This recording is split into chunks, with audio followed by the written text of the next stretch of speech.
We're going. We got it. Live. We're not live, but Well, no, we're not live. we're going. We're Yeah, going. We're going. We're recording. We are here. It is Thursday night. This is the Herpeticulture Podcast, episode 219, which is officially back. Brought to you by BlackBoxCages.com. Check them out.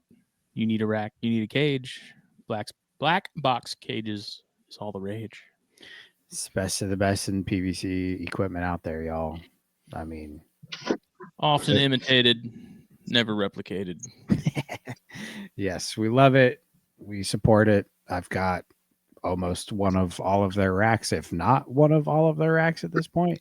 Are you ready to do that video yet? No. Okay. I'm not. I have to. My stuff's going to come out of cooling here probably at the end of this month. I forgot about that. So, and then I got to redo the room. But once that's done, yes, I will be ready. Yeah, that'll be good. So, in the coming weeks or months, we're going to do a video that shows all of Jake's. He has, like I said, he has pretty much every version of a rack that they make. We were going to do a video sort of side by side comparing, showing, the differences between the two, sort of the applications for all of them. So as soon as Jake is ready to go, I will get over there and we can film that, and then we'll have it on the YouTube channel. I think that'll be really good. Yeah, to have for people to sort of give people context, because I know sort of for me, one of the things when you're shopping for racks and cages is without some sort of object or person next to the cage or rack for reference, it can be kind of hard to get an idea of how big we're talking about. Yeah, so, like the 20 slots we just got, they were like way bigger than I was imagining in my head. Not way bigger, but it's a big rack, and I wasn't expecting quite so much. I'm not complaining at all. It's perfect. I absolutely love it. But it's just like you see the numbers on paper, and then like in your mind, you're like, yeah, I know about how big that is, and then you actually see it, you're like, oh, wait a second, that's actually that's pretty big. I think it's almost always the depth is what gets you, like the height and widths and stuff. You're like, okay, I have a good idea, but then you see that depth, and you're like, oh, yeah.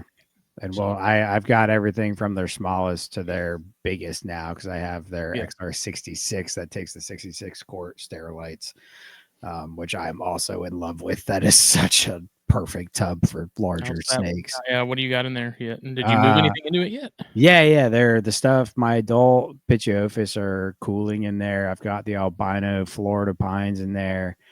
I've got the adult Jani in there, and the adult four gophers, which are all 6 foot ish animals, and they fit in there very well. I didn't think the tub was going to be that much bigger than a V70, but my God, a V70 can fit inside of this thing and move around. Like they're big tubs, and I like them a lot. So yeah, Jen told me, if we had any ideas for stuff to let her know, and I'm thinking I'm going to see if they can do something. That Cambo rack I have, see if they can do like sort of a condensed version of that, so that there isn't so much dead space, because there's a lot of dead space on that Habitat Systems rack, and I feel like they could really make it more efficient space wise. So I'm thinking I might see if they can do that, but I haven't crossed that bridge yet. I have a perfect rack idea for them for like I think it's like 100 quart Sterilite, but it's like a tall. It's like the footprint of a V70, but it's tall. Like the ones that we were using standalone. Yeah, kind of. Not quite. They're a little bit cheaper of a tub. They're actually the ones we use that have the latches on all four sides are either Hefty or Lowe's tubs, but these are an actual Sterilite. And they're the ones with like the purple latches. They're just they're just really long and really tall. I didn't know they made a 10 in those. It's like 100 or 110 or something, but man, that would be so great for smaller rat snakes and stuff, man. Something a little bit more head height. But they are a brand that listens to the people. So if you have an idea, if they get enough requests for certain things, like they'll pursue the laying out and design and things like that of making them happen. They just, there has to be the demand for it. Yeah. There is a lot of effort that goes into the designing aspect of it, and the CAD system and stuff, and all the scientific things. So hit them up. If you have an idea, just drop it to them. I tell you, anything they make though is it's perfect. Everything goes in and out great. Like, they're a great company with some really really game changing equipment on some of their stuff, with the fail safes and all that. So definitely check them out if you're in the market for anything PVC related. I don't know that we have a new code for the year yet, but I will message Shen, and if anyone wants to know what that might be, I will get a new one from her. The new one, the old one may still work, so try THN24. I think it should still work for now, but I assume it'll get updated. Well, just in case, yeah, hit us up if it doesn't, and we'll get you something, get you squared away. And then Steve Snaketuary, Venom Hot Sauce. Get the whole lineup and help Steve out. He's a first responder. He does a lot of when he's not working those crazy shifts that EMTs and stuff work. He is doing a lot of public education with herps and snakes in particular. A lot of rehabilitation, relocations, takes in unwanted pets or things people sort of ditch. I think he's had a couple things that someone just dropped off to the local PetSmart at their front door, like they were a baby at a fire station, like in the little chute thing. People have found snakes in dumpsters and they bring them to him. Yeah. No. So he gets them on the mend and on the up and up, and then he finds new homes for them. And then, like I said, he's doing a ton of public education stuff, which is a big part of it. Yeah. So if you go get the Venom Hot Sauce at stevesnaketuary.com, you are helping him do that directly. Then he's doing the work. Doing the Lord's work. It's good stuff, man. You're not just supporting him, you're getting a damn good product in the process. And then fulviusapparel.com, last but not least, code THN gets you 15% off your order. That is whoa. That is the exclusive promo code for THN listeners and viewers like you. Unfortunately, I'm having to go up on price on shirts. I'm not going up on price on hats or mugs or anything like that, just shirts. But the code is still good. Code still works. It's unfortunate. I was trying to put off going up on price as long as I could, but I'm at a point where I don't have a choice. So such is life, man. It's pretty much either go up in price or I close up shop like entirely. And I don't think anybody wants you to do that. Your shirts were already on the cheap side.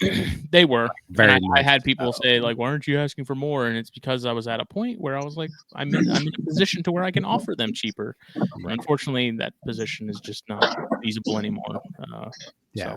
I mean, there's people out there literally selling $40 t-shirts. So, I mean, I'm not going to get that crazy. Yeah. Some of the band shirts, I understand bands don't really make money off records anymore, and so like merch and shows are kind of how they do it. But I love Deftones. I have a tattoo. They're on my body forever. But I sure as hell am not paying $65 for a hoodie. Especially when I know what brand hoodie that is and how cheap they are and how much it costs them to make. Yeah. Like their margins are all those bands and stuff, dude. They're making money off merch, that's for sure. Let me tell you that. When you know how the sausage is made, it's you don't want to eat it. Yeah. You don't want to be it. Yeah. Yeah. For sure. Cool. Anything new over there before we jump into the episode? Only thing new for me is all my babies I produced this year are gone and reside with my good buddy Preston Converse now. He bought the whole group off of me for wholesale. So if you're looking for anything that I produced this year, he'll be posting some stuff up on on Morph Market and stuff. So he's got all my Santa Rosa gray rats, Apalachicola gray rats, a few male Seminoles, and I think that was it. Yeah, but he's got a bunch of babies for me. So look for him to be posting those up semi soon.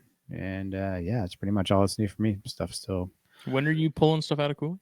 Probably depending. It just depends. If weather stays warm like this, then it's supposed to cool back off again. I think so too. So I'm trying to hold off. Not jump the gun and pull them out, but I'm planning early March.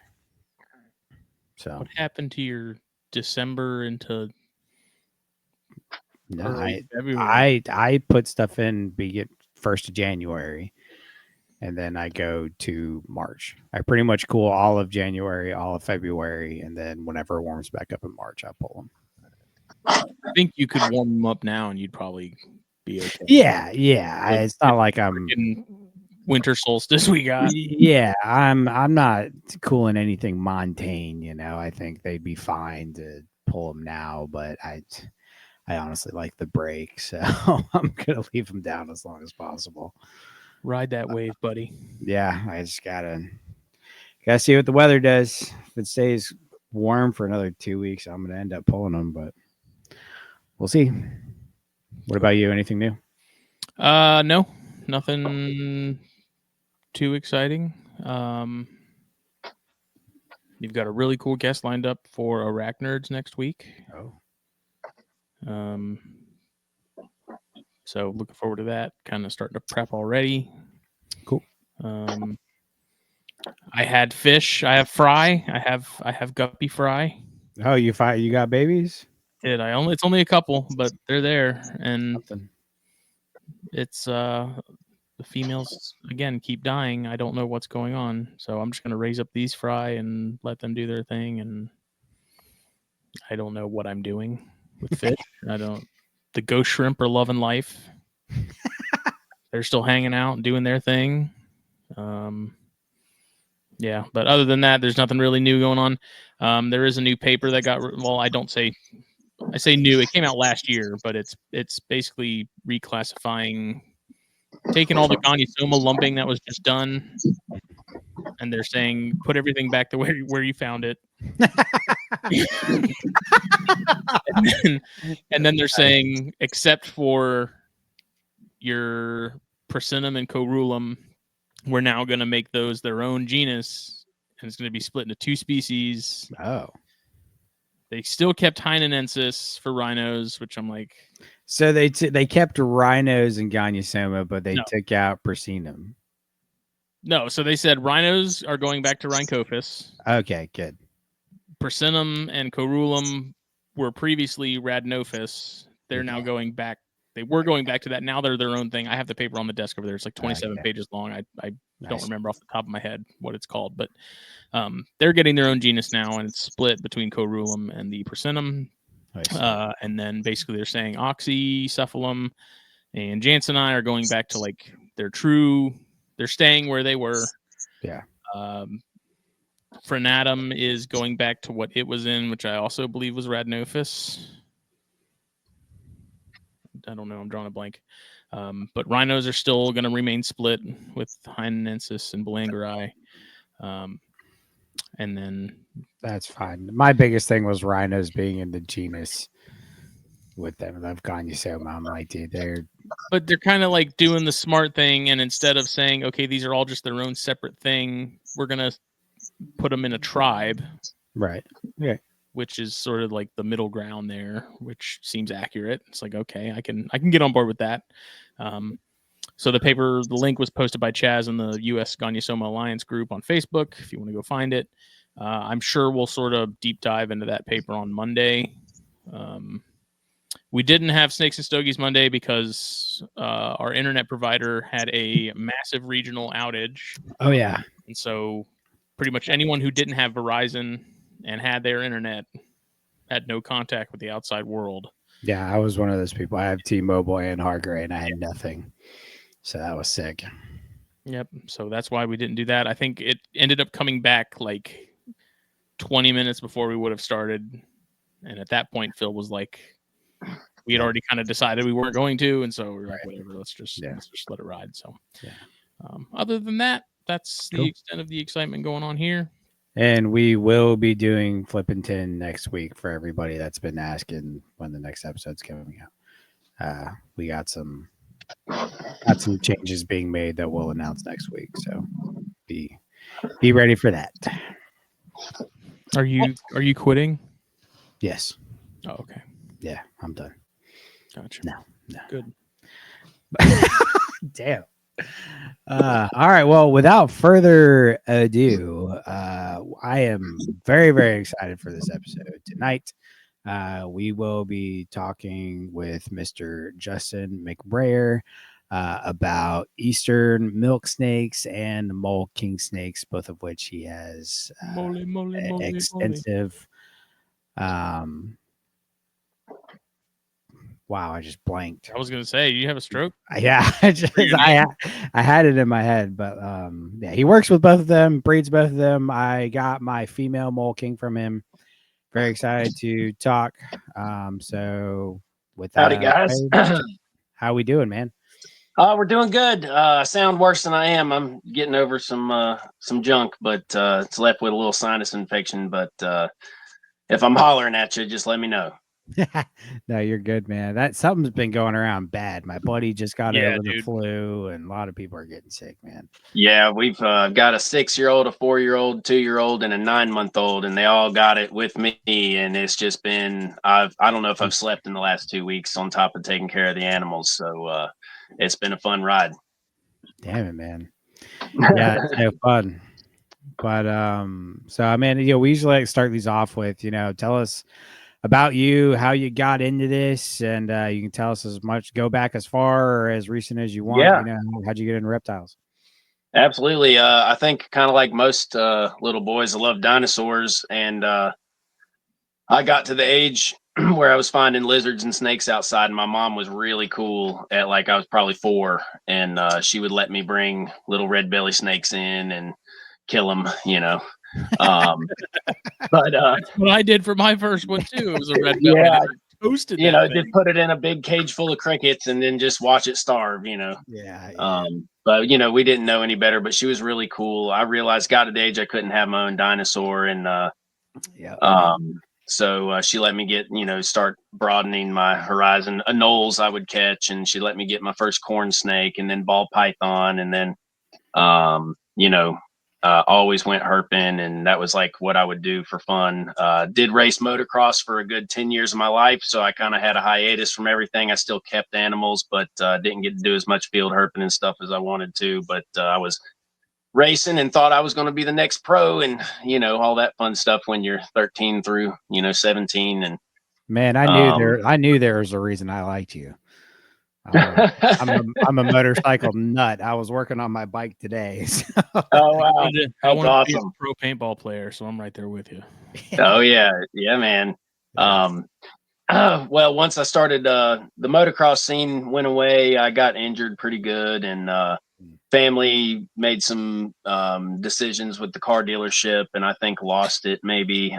Don't really know. They don't like to talk about it, but all of a sudden the camper and the dirt bikes were being sold, and so I went to work at a young age at 16. Parents were cool, let me get my GED and quit high school.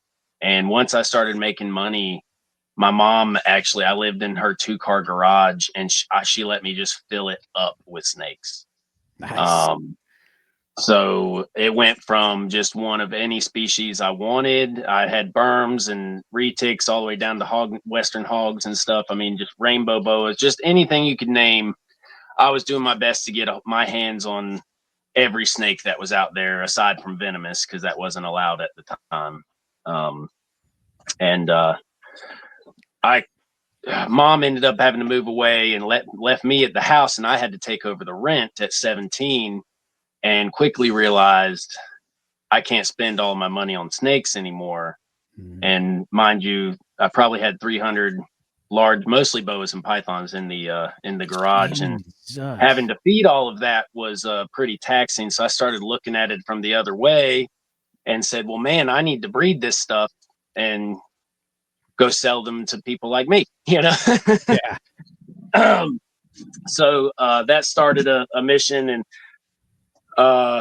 dabbled in it in and out, still working. And fast forward quite a few years, I ended up hooking up with Michael Cole and Neil Golly down in Florida. And we're talking probably early 2000s, 2005, 6, 7, 8. Neil Golly kind of took me under his wing, and I saw the money in ball pythons, and I was young and greedy, and I sold every single thing I loved and invested everything into ball pythons.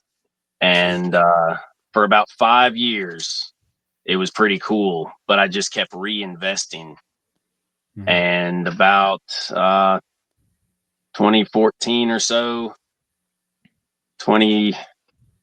2013, 2014, I realized I was no longer being profitable.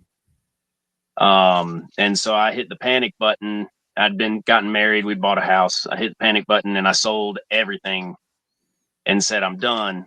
And my friend Frank Patinella with Cold Blooded Novelties, he moved down from New York 20 years ago, and we've been buddies and always did breeding projects together and through the whole thing. And he just kept, every now and then, a few weeks I'd see him and he'd give me a pair of colubrids, and then he'd be like, raise these up. I know you got space. You don't have nothing in your building anymore. Raise these up. And that turned into 200 snakes pretty quick. Yeah. That's how it goes. And then kids came, real job, working at a military base, but it was really cool because it was down in the heart of the Sand Hills, and I was finding lots of cool stuff at work. And some injuries, work accidents, and some other health issues came about.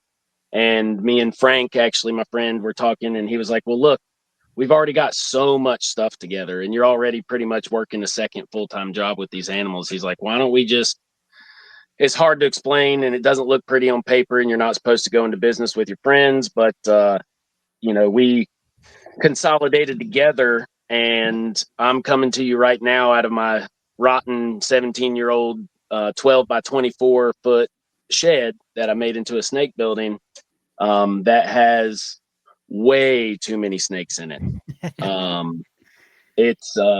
It's from floor to ceiling. I wish I could get my camera to work so you could understand this, but it's literally from floor to ceiling, and step stooling and stepping in dirty water buckets when you come off the step stool. It's a mess. Yeah. So fortunately, me and Frank really decided, I can't physically really do a lot of the construction work I was doing at the military base. So I quit my job, and we've been, we kind of put the cart in front of the horse, as you say, and we ended up like quintupling production without anywhere for this stuff to go. So, fortunately enough, we've got a 30 by 70 that just went up in my backyard on a concrete pad, one of those metal buildings. Nice. And it just got spray foam insulated last week. The wire just got delivered this week. And so after the fishing tournament this weekend, I'm playing electrician and plumber, and hopefully have that building ready to 100% go by the time this stuff wakes up, which they're all looking at me right now because it's 70 degrees here in North Carolina right now. Yeah. Berms are breeding behind me, and colubrids are ready to eat. So nice, man. But it's been a dream and a goal. I'm back at it for the second time doing it for a living. It's got its challenges and its rewards, just like everything. And we can go into the depths of that later if you'd like. Yeah. But really, I just love doing this, and I can't get away from it, even though I've tried to. And my kids love it. I do a little bit of educational stuff on the side for some schools. And the only venomous I keep are copperheads because they're in my yard quite often. And they're a good venomous species since they're so common around here, to show the school children and show them, the corns and the milks and all of that stuff, how similar but different, and what to look for and stuff like that. Right. So what a copperhead actually looks like. Correct. And the teachers, I think, get more out of it than the kids do, but that's good.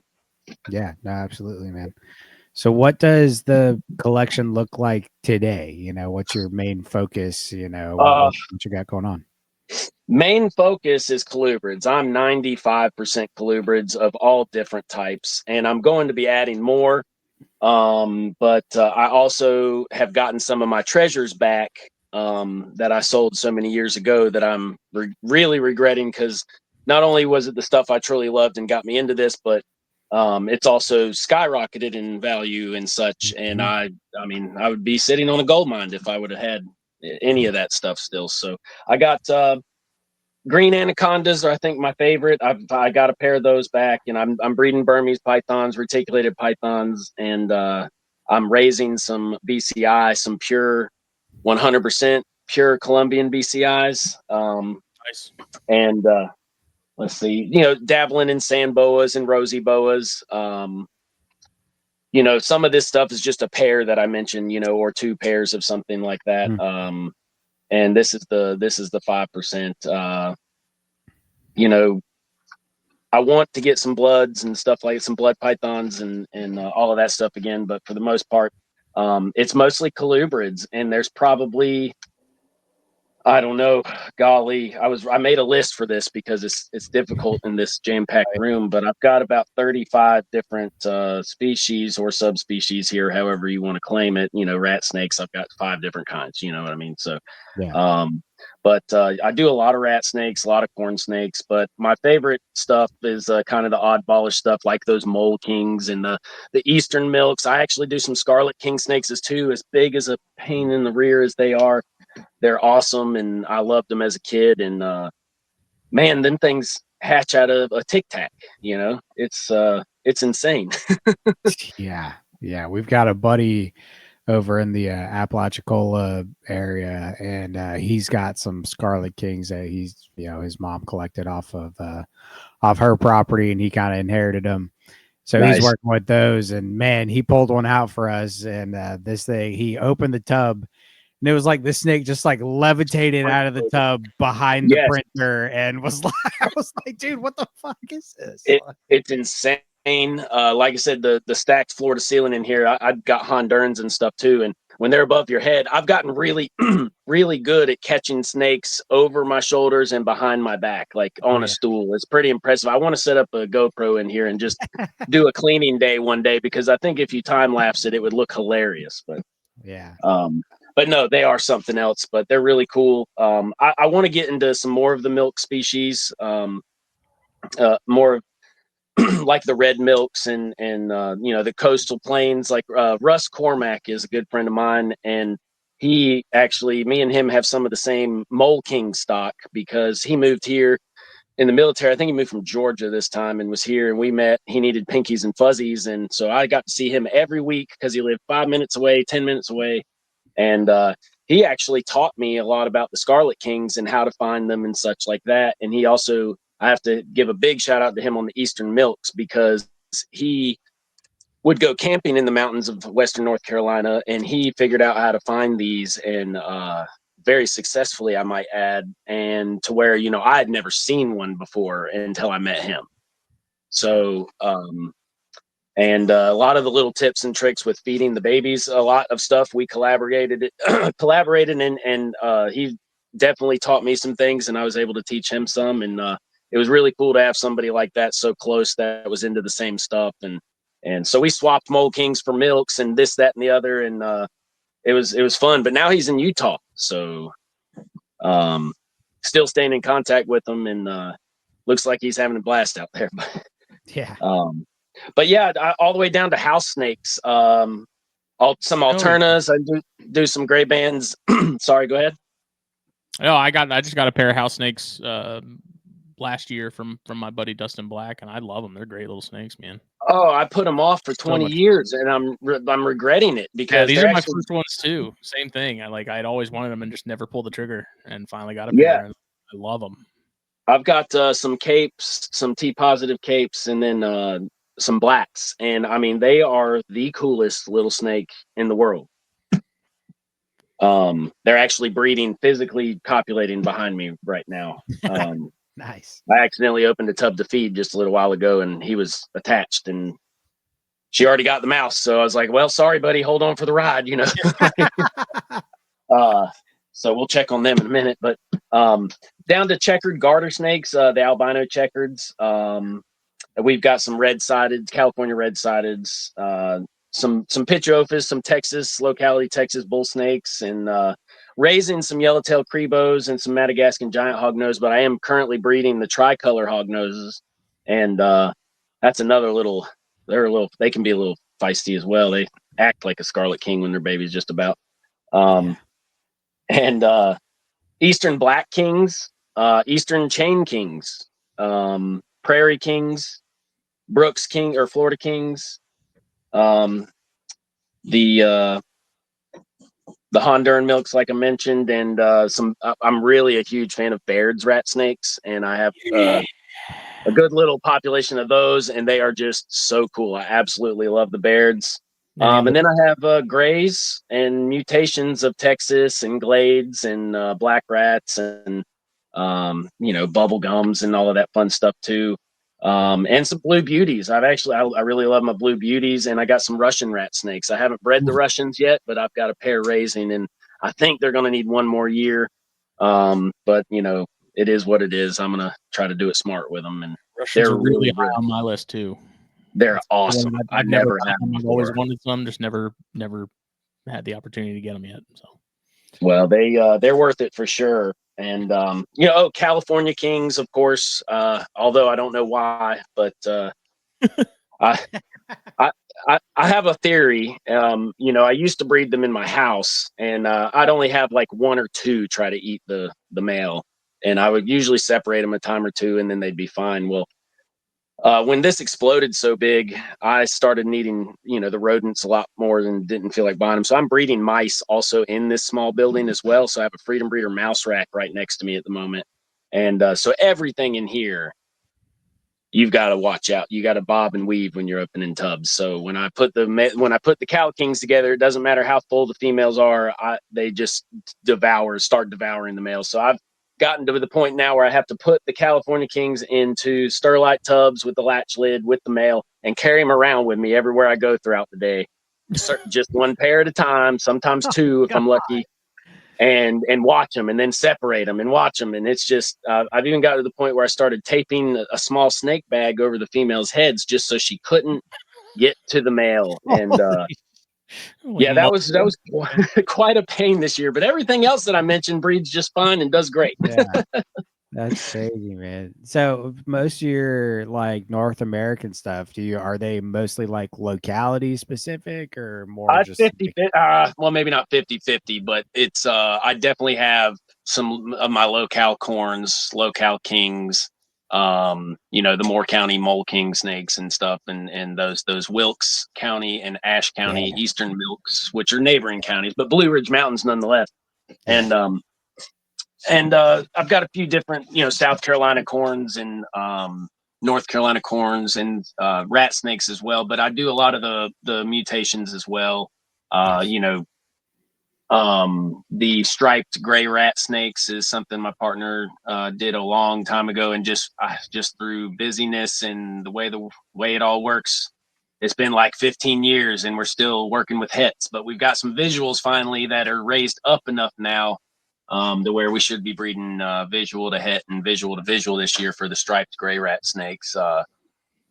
And some hypo grays. And then the Bairds, I do have the hypo or T positive Bairds, whichever you prefer. I know locality people may not be into that, but I mean, they are just a beautiful snake to behold. I mean, they truly are just multicolored rainbow snake. It's just in a rat snake size and form, and they're just amazing. But have I don't have specific locality Bairds, but like I've got the Mexican variety and then the Texas variety. So, but yeah, a little bit of everything.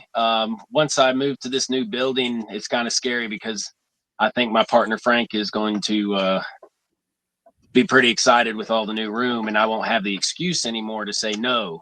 Like I don't have this play anywhere to put it. You know what I mean? Because he also works with Reptile Basics or Vivarium Electronics. No competition here or anything, but that's everything I'm using just because he works with them and helps design their products and stuff. And so when I need a rack, it shows up. He's an hour and a half away, hour and 15 minutes away from me. And so, like I said, we're in this pretty thick together. So it'd kind of be hard to split stuff up if we had a divorce or whatever. But it's been working out pretty good so far, and we're making each other money and doing what we like to do. So it's working out pretty good so far. That's great, man. No, that's really cool to hear.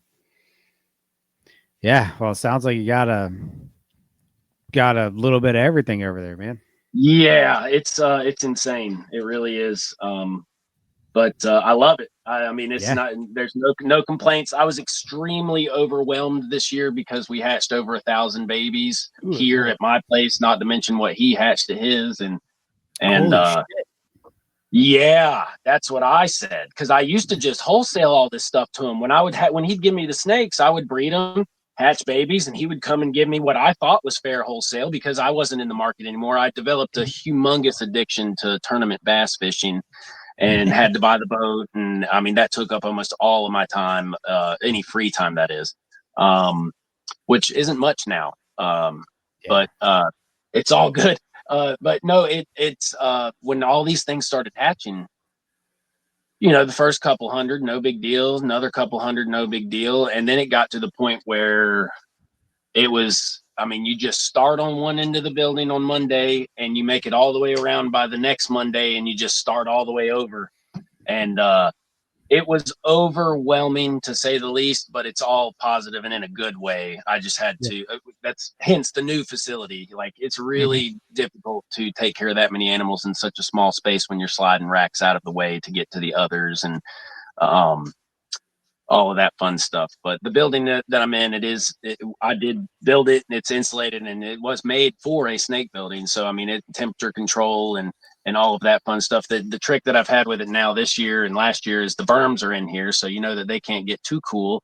And so by running their heat panels, the building's insulated so well that even on those really cold nights, I never had to run any heat in here because the berms kept it warm enough. And now it's 67 and a half in here right now, which is not what I would like.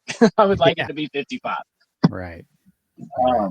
But so my stuff's probably going to wake up before I need it to, or it already is, but I'm hoping we get another cold snap or two, because I'm very ambitious at this, but I would like to have everything moved to the new facility within 2 to 3 weeks so I could actually wake them up on my schedule. I typically try to go till the end of February or early March. Once again, like I said, I've already got house snakes breeding behind me just because they just looked like they wanted to. And I feel my snakes, and they were follicles. So I was like, oh, I'm going to miss this first wave if I don't start paying attention now. So it's kind of another overwhelming scenario. All good things, just a lot happening at one time. And then trying to be the father and husband that you need to be with your 4 youngins and also chase this bass fishing addiction. I'm leaving at 3 a.m. to go to Lake Norman to go fish for the Bass Federation of North Carolina. So it's just a lot going on. Yeah. Now, I feel you on the fishing front, man. It's all saltwater by me, but whenever we go out for like a full day, I'm at my buddy's house at 4 o'clock in the morning getting things ready. And Yes, sir. Yes, sir. It's worth it though. It's a lot of fun. Oh yeah, it definitely is. Yeah, that's awesome. So how do you go about, like, what's the incubator situation like? My wife is also really cool. And so I had no choice but to move the incubators into the house this year. So like right next to my bed is 2 Pepsi Cola refrigerators. Like you get at the gas station. And it was a little tricky with berm eggs this year, but I ended up having to incubate, I don't know, somewhere between 30 and 50 clutches in the snake building, just up on top of the racks. And it was staying at a constant 78 to 80 in here. So, I mean, that's fine. Yeah. For different species and such. So, she's really cool and let me have 2 incubators in there with the thermostat lights glowing and the fans are running. And it was neat though, because every morning something would be hatching and I can take it out to the breakfast table and say, look, kids, look what's hatching. And everybody get to, poke the corn snake or whatever it is in the morning with their breakfast before they go to school. And, what color do we have today, kind of deal. And then, so it's worked out really good, to have a wonderful, wonderful wife. Hopefully she can hear me. Yeah, that's awesome, man. Yeah, talking about corns, Smitty, you gotta see his sandhill corns, the North Carolina sandhill corns he's got. Oh my god. Oh man. Those things are just silly.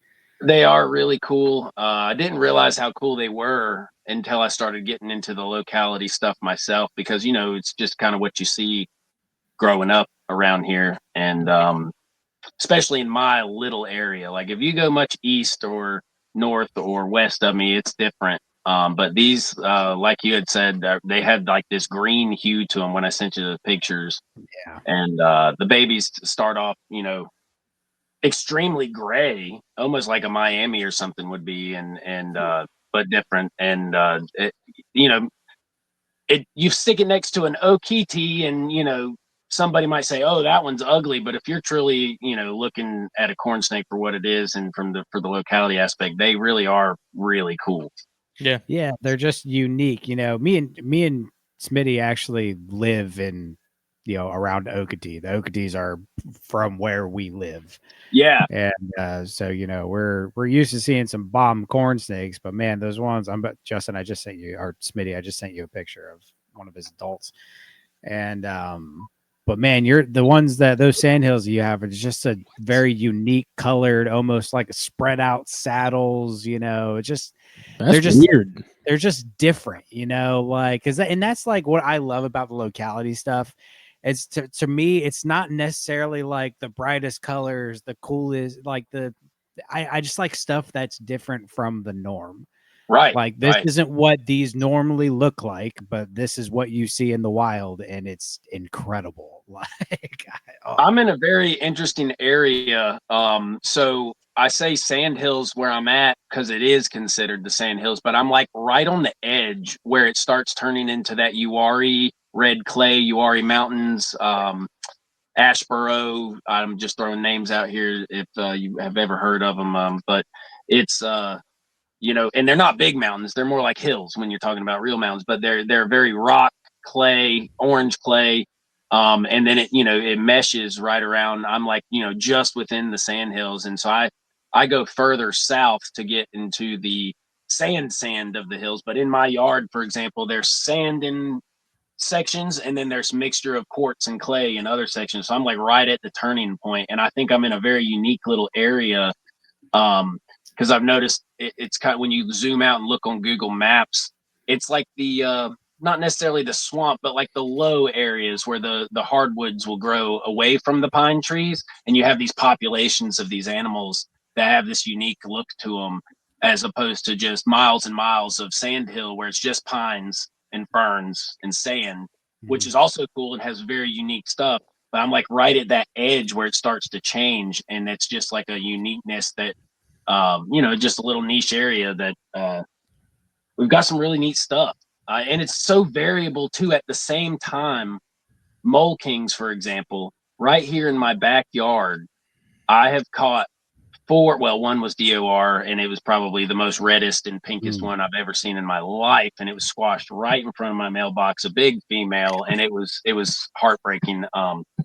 But the others, I've got, your classic, your Sandhills, North Carolina, orange and red saddle, or orange body and red saddles. And then to where they've been almost tan and brown. And then I've caught some that are nearly patternless. Like you can see the pattern, but like it's just a shade or two. It's very faint. Yeah. Yes. And they've all come out of this little low, like I say, zooming out on the map, you'll see the veins of like creeks, I guess just creek beds really. And that's, where I found the majority of the Mole Kings. We've got a couple little rocky outcroppings mixed in with sand, mixed in with, the creek bed area. And they tend to be around the rocks around. I know they're very subterranean, but most of the time we found them near some type of rock crop or something where they could go and hide under. I've never really flipped any out of rocks, but I've definitely found them under boards in the yard and stuff like that, or crossing the road, or but they always do seem to, if I'm out herping and find something, they seem to be near some type of rocky terrain. Dang. Well, I guess that's a pretty good segue into keeping them. I definitely want to focus more on the Mole Kings, but I know Easterns and moles kind of mimic each other as far as keeping. Am I wrong? Yes. No, okay, that's very true. So let's kind of get into that, start with, babies to adults, what size enclosure are you keeping them in, temperatures, bedding, so on and so forth. So I keep them about like any standard North American colubrid, but they are very cold tolerant. So if somebody was wanting to have one as a pet, The temperatures, really household temperatures for most people is fine. If you're in the low 70s, even high 60s, as long as they have the warm spot to get to digest their food, they're going to choose where they want to go. And mine will voluntarily go to cool temperatures, especially the milk snakes and the ones I have from the mountains. They especially understand cooler weather. So, they're very cold tolerant species, both of them. Just to ask right there, so what I do, because you actually started my obsession with Eastern milks. I bought a pair of your Ash Counties from somebody selling them for you at Daytona. Okay, yeah. Yeah, so I have a pair of the Ash Counties here. Nice. And so I keep my snake room 78 to 80, and I just keep them ambient, no hot spot. I don't give them massive meals or anything, and they seem to be doing okay. Is that an okay thing for both of them? For sure. And I've experimented and done it with multiple species over the years with doing ambience for the whole room and then doing heat tape and such. And now what I've gotten to is kind of like you said, my milks and moles, I don't really worry about if they're interact with heat tape or not. But I've noticed that for say my Cal Kings or my Mexican black king snakes or something, they benefit from, in my opinion, from having the heat gradient and such. Okay. So, that temperature that you mentioned, the 78 to 80, is just fine. My building fluctuates from 76 to 80, and I'm not sure about this new building yet, but we're going to find out. The babies, especially when they're young, and they're giving me a little if they give me a little trouble, I'll give them some heat. Sometimes offering that can spark their food, especially if you have to tail them with like a mouse tail, and we'll get into that too. But to get their digestive juices flowing. And then sometimes the opposite will happen with stubborn feeders. You may have to take them off of heat and cool them and give them a false little cool down, and then crank the heat right back up on them. And a lot of times can get stubborn feeders or non-thrivers to turn around. But yeah, in a general, speaking, if somebody was keeping one as a pet, I think that all they would really have to do was make sure they had a quality under tank heating mat that didn't get above 100 degrees on the mat itself. I know Vivarium Electronics sells some that has an average surface temperature of about 96 to 98. I swear by those things, dude. They're fantastic. I use them on PVC cages actually, because I have some Vivarium Electronic cages that I still use. And I have those heating pads under them for my carpet pythons, and they work great, dude. And that translates through to a nice, even warm spot for them to digest their meal, or if the house dips off into a little cooler temperature than they like, and they will definitely go where they want to, and be able to, as long as they have somewhere to digest a meal. Like, you wouldn't want to keep them in the high 60s, low 70s, and then feed them something. Right. They might could take it if it was small enough, but as somebody keeping a pet, they definitely want to probably provide a warm spot for it. Okay. What about enclosure size and bedding for hatchlings? I debated if I was going to go into this, because y'all might get some comments, and some people might tell me that their opinion differs.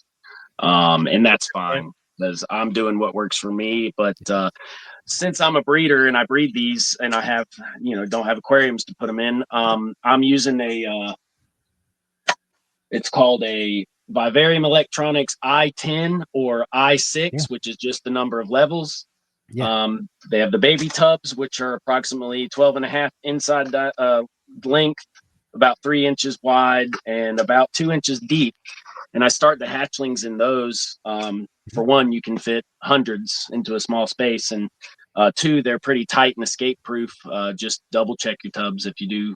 I have had some with little gaps, or the tub wasn't exactly the same as the other, and these are escape artists. I mean, these are probably the trickiest snakes I've had to contain, them and scarlets.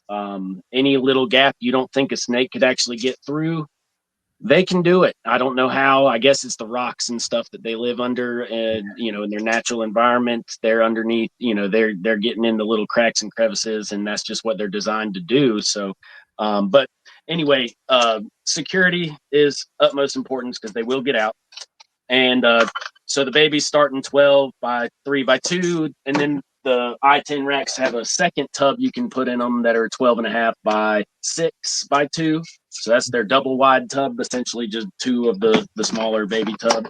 And then eventually I put them all the way up into a 23 quart, or what would most people be used to, like a 32 quart tub. So like my tubs are 22 by 15 by 5 as I'm measuring them now. And that's standard for an adult, but like an adult Eastern milk, 20-gallon long or 30-gallon, if you're going aquarium route, is just fine. They like to hide most of the time, so it's not like they need a huge area to move around in. And pretty much I'm sorry, go ahead. I will preface, we are very much not anti-rack here. Right. I keep most of my stuff in racks, and yeah, a lot of people that tune in were not anti-rack. I'm a little perturbed that you're not keeping babies in 40-gallon exo. Yeah, how dare you? Oh, I know. I get those questions all the time when I'm selling something. They're like, "Will a 40-gallon be okay?" And I'm like, "Well, one day, I try to be as nice as I can, but they do benefit from being in a smaller environment. They are tiny. Yeah. Excuse me, tiny snakes when they start." And those little pencil box tubs, that VE uses in those racks they're great tubs for stuff like milk snakes, man. I mean, I use the one I use with BlackBox right now is a similar style. It holds 3 different vision size tubs, and the smallest one is the V15, I think, but it's only 3-4 inches wide, and I think it's like 18 inches deep or something, 3 inches tall. And, I use them for little baby hog noses and, little tiny colubrids like that, man. I mean, it's a great tub. I mean, I even have Scarlet Kings in these. You just have to watch when you're melting your air holes with the soldering iron that you don't get lazy or complacent, because they don't look like big holes until you stick a Scarlet Kingsnake baby next to one and he's out of the hole looking at you. And you're like, oh no. So no. But the Mole Kings is pretty much the same care as the Eastern milks. I mean, they're from slightly different areas, but the care is the same. And as adults, I don't really have any that are much over 3 feet long. I know that they have the ability, both species, to get much larger than that, but in all of them I've encountered and raised, I rarely get any over the 3 foot mark of either species. So they are a good small colubrid to have.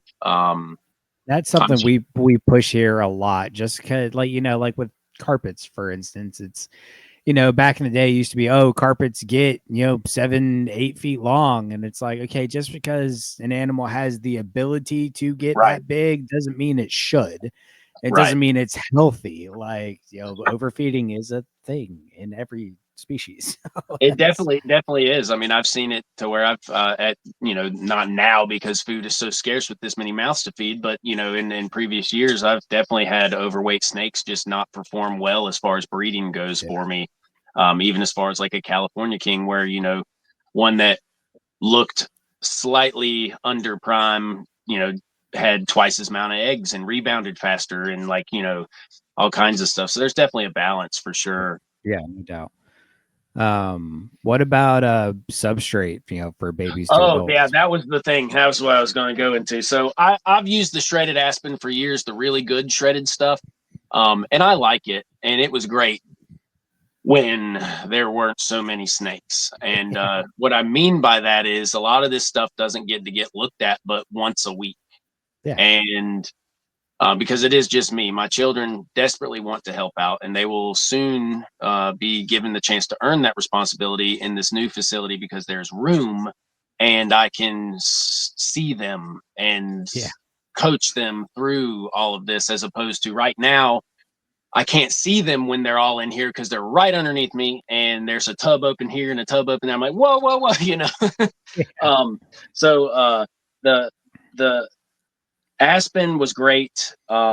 Even cypress mulch. I had a company down the road that they would run it through the miller for me 3 or 4 times, and I would get really fine, good cypress mulch. Oh, nice. But what I found with my current particular situation is the aspen molds. This is a very humid building. It's over 60% most of the time, and because there's over 1,000 water bowls in here, and heat tape and all of that running, and I have fans running and such, but the circulation probably isn't ideal. And I just would struggle like every week just having to replace the aspen instead of spot clean, because mold and stuff would start to grow if they knocked their water over, this, that, and the other, or just crawled through it like they like to do. And so a friend of mine did this for a long time. He swore he never had any issues. And one day I ran out of aspen, and I happen to have some really fine pine shavings, and I know this is a big internet no-no, and it's bad for your snake. No. It's not a THP. Yeah, internet no-no, bad for your snake, bad oils, all that stuff. Everything I have right now, with the exception of the boas and the pythons, is on extra fine pine shavings. And you don't have a single issue, do you? I don't have one issue. It's $5 a bag. Yep. I can change it once a week and not even, think about it. Or it will go, if I spot clean on a good schedule, it will go the distance. I mean, and it's because it's so absorbent, it traps all of the urine and everything, and it doesn't mold. And I've also found, with this many animals in here, when they all defecate, you're going to have gnats and flies and stuff make it in. And with the pine, I seem to have knocked that back a big time, because there is an odor. There is an oil in the pine. But guess where these corn snakes live, and these scarlet kings and these mole kings and stuff? When you start peeling dead pine trees in the pine forest and peeling the bark, and there's lighter knot down there that has the strongest scent of sap and pine, they're tucked right down in it. Yep. So it's game changing for me. Also saves about $200 a month. So I think it's getting because we've talked about it a good bit over the last 2 years or so, because I started using it. I initially did it with a couple animals, was like, okay, let's see what happens. And then after a while I was like, they don't care. Like, this is fine. There's no issues. And then talking to Chris Montross and some of the other guys that have been doing it, a really long time, they're like, I've been using pine for like 10 years and haven't had a single problem. Montross was the one that really opened a lot of us up to it, because he came on here years ago for the first time, and he's like, yeah, I use pine shavings. And we're all like, pine shavings? He goes, dude, I've been using it for 10 years. He's never had an issue with anything. And all of a sudden, a lot of people started using pine shavings. Now, I won't use it with my the Burmese pythons, the babies. They really don't seem to care for it at all. They don't really like. I can tell they don't like it when I put them on it. So I don't do that. I will use cypress mulch or aspen with them, and just know that I have to go, in my particular situation, I have to just pay more attention to their bedding more often. The thing that bothered me with the cypress mulch, and this happened when I was in the ball python phase, and this building I'm in was 100% full to the floor to ceiling the ball pythons. And I did that triple milled cypress mulch, and that was great. It had great humidity for them, especially when they would go to lay their eggs, never any shedding issues. And what I would find out is, even with heavy spot cleaning, I would have an overwhelming ammonia. And this is before the rodents were in here too, by the way. So I would have an overwhelming ammonia after about 3 weeks of changing the bedding out. And I'd be like, what is going on? I've cleaned this. Well, the urine does not absorb into the mulch near as good as it does the aspen or the pine. And so even though you're spot cleaning what you think is all of it, it wasn't. And a lot of the urine was staying behind. And when you're on a scale like this, it just wasn't conducive anymore. So for a single pet, 20 snakes, cypress mulch all day, whatever. I mean, it's great stuff. And if you're going to clean religiously and stuff, but for operating on a system like I've got here, it's got to be efficient, and it's got to not nearly gas you out when you come, poor animals, Yeah. And I've heard that, talking to our buddy Chris Painshab, because I started having some humidity issues in here because I run a heater in my room a lot, even though it's very humid here. I do run a heater in here pretty much year round, just because even though I have my AC vents closed, it still manages to get too cold in here for my liking. So it does dry out in here. So I switched some stuff over to cypress mulch, but my buddy Chris was like, just be weary of, poop and pee essentially, because because of the bigger, it's just a bigger cut, and so a lot of that stuff just goes straight through to the tub. Even though yes, it's great for humidity, it's not great for actually absorbing all the poop and pee. It'll go straight to the bottom and stuff. Like it doesn't really absorb, but if you have humid, like if it's moist underneath that top layer, it holds humidity well and does its job in that regard. But that's what you're talking, like that doesn't have the absorbency to it, and so it kind of just seeps in there and then it sits, right. Yeah. Now I have seen some really bad brands of pine shavings that are super dusty, and you have a bunch of sawdust in the bottom, and it's just bad. So if anybody's going to try this, go find a quality pine. And the smaller flakes, it just seems to make a big difference to me. Where do you get yours from? I'm sorry? Where do you get yours from? I have a Southern States, or they call it Carthage Farm Supply here, but it's a Southern States chain, and it is. Let me 1 second. I've been getting Tractor Supply for the rodents and stuff, and some of the snakes, and honestly, that's been surprisingly clean.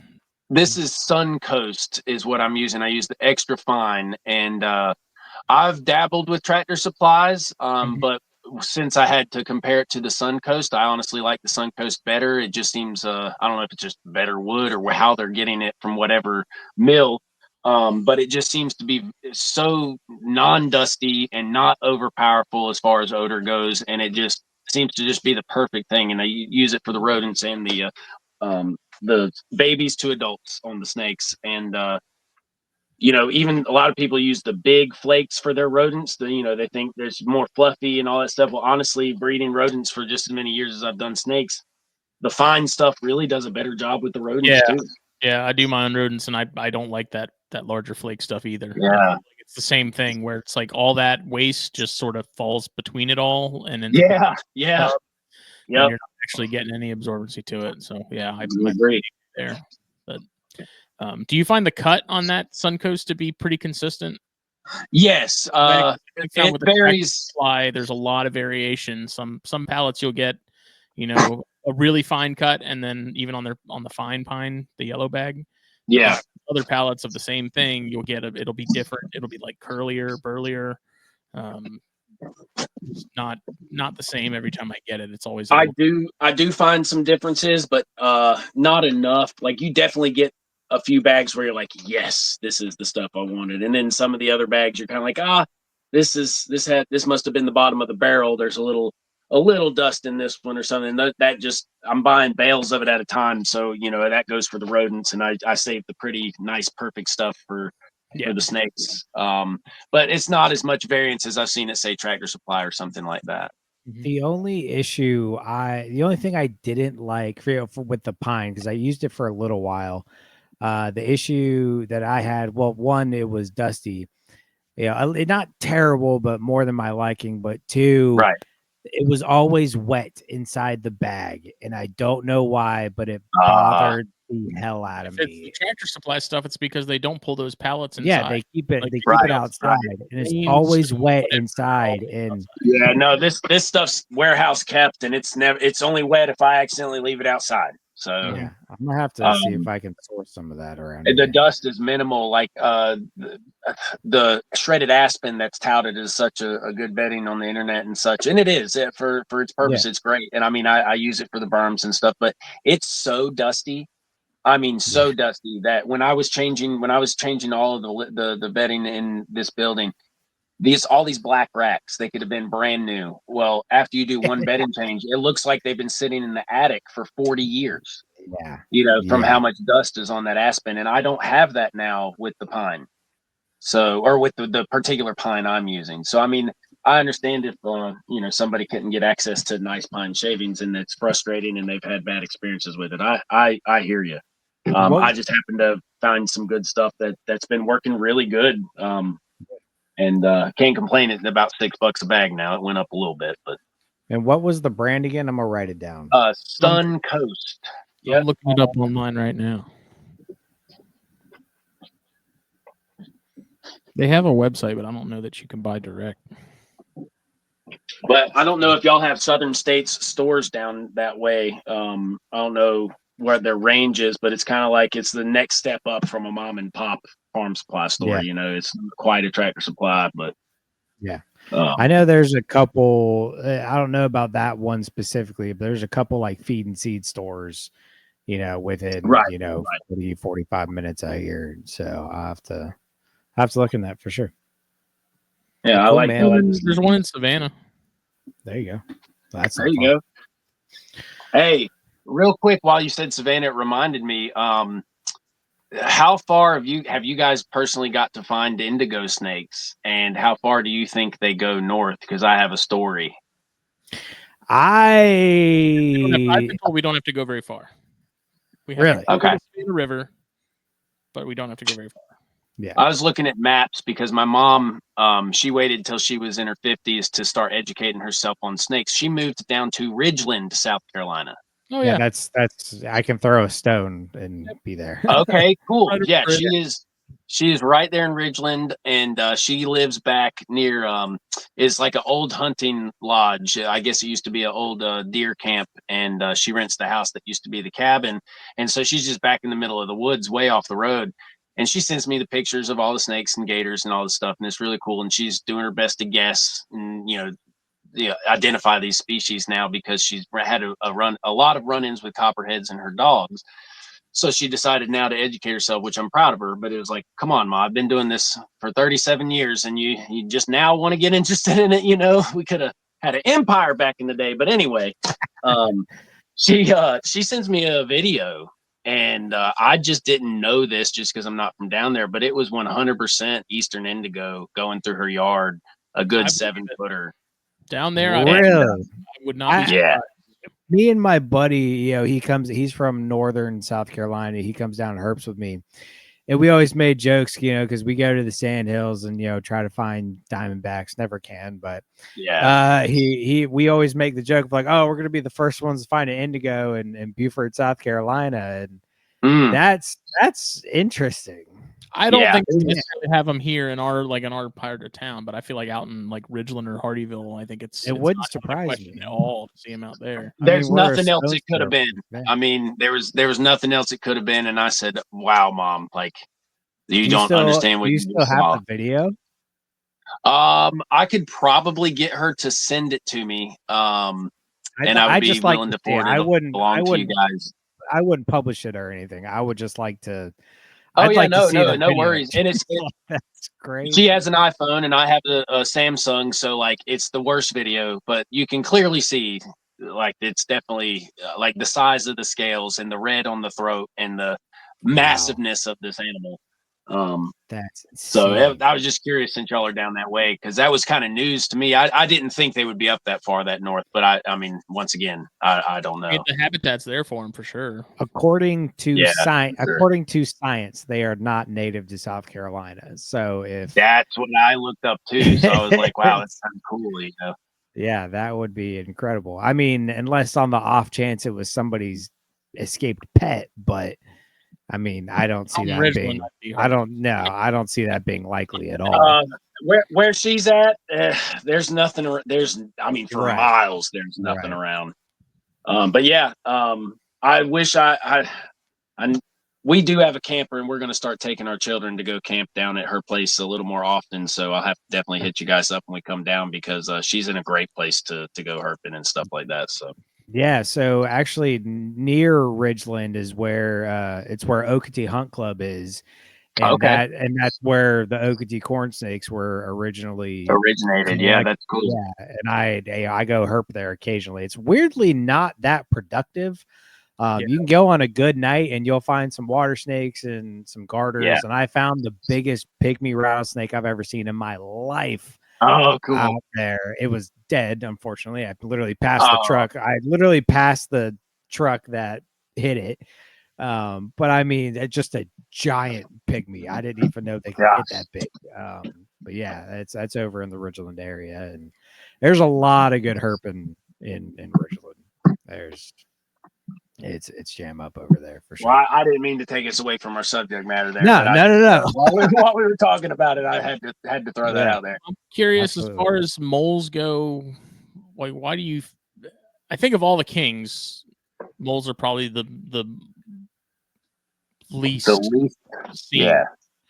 In terms of like people keeping them, I mean, what do you think because care wise, it doesn't sound like they're really anything out of the ordinary. I Why think aren't they that prevalent?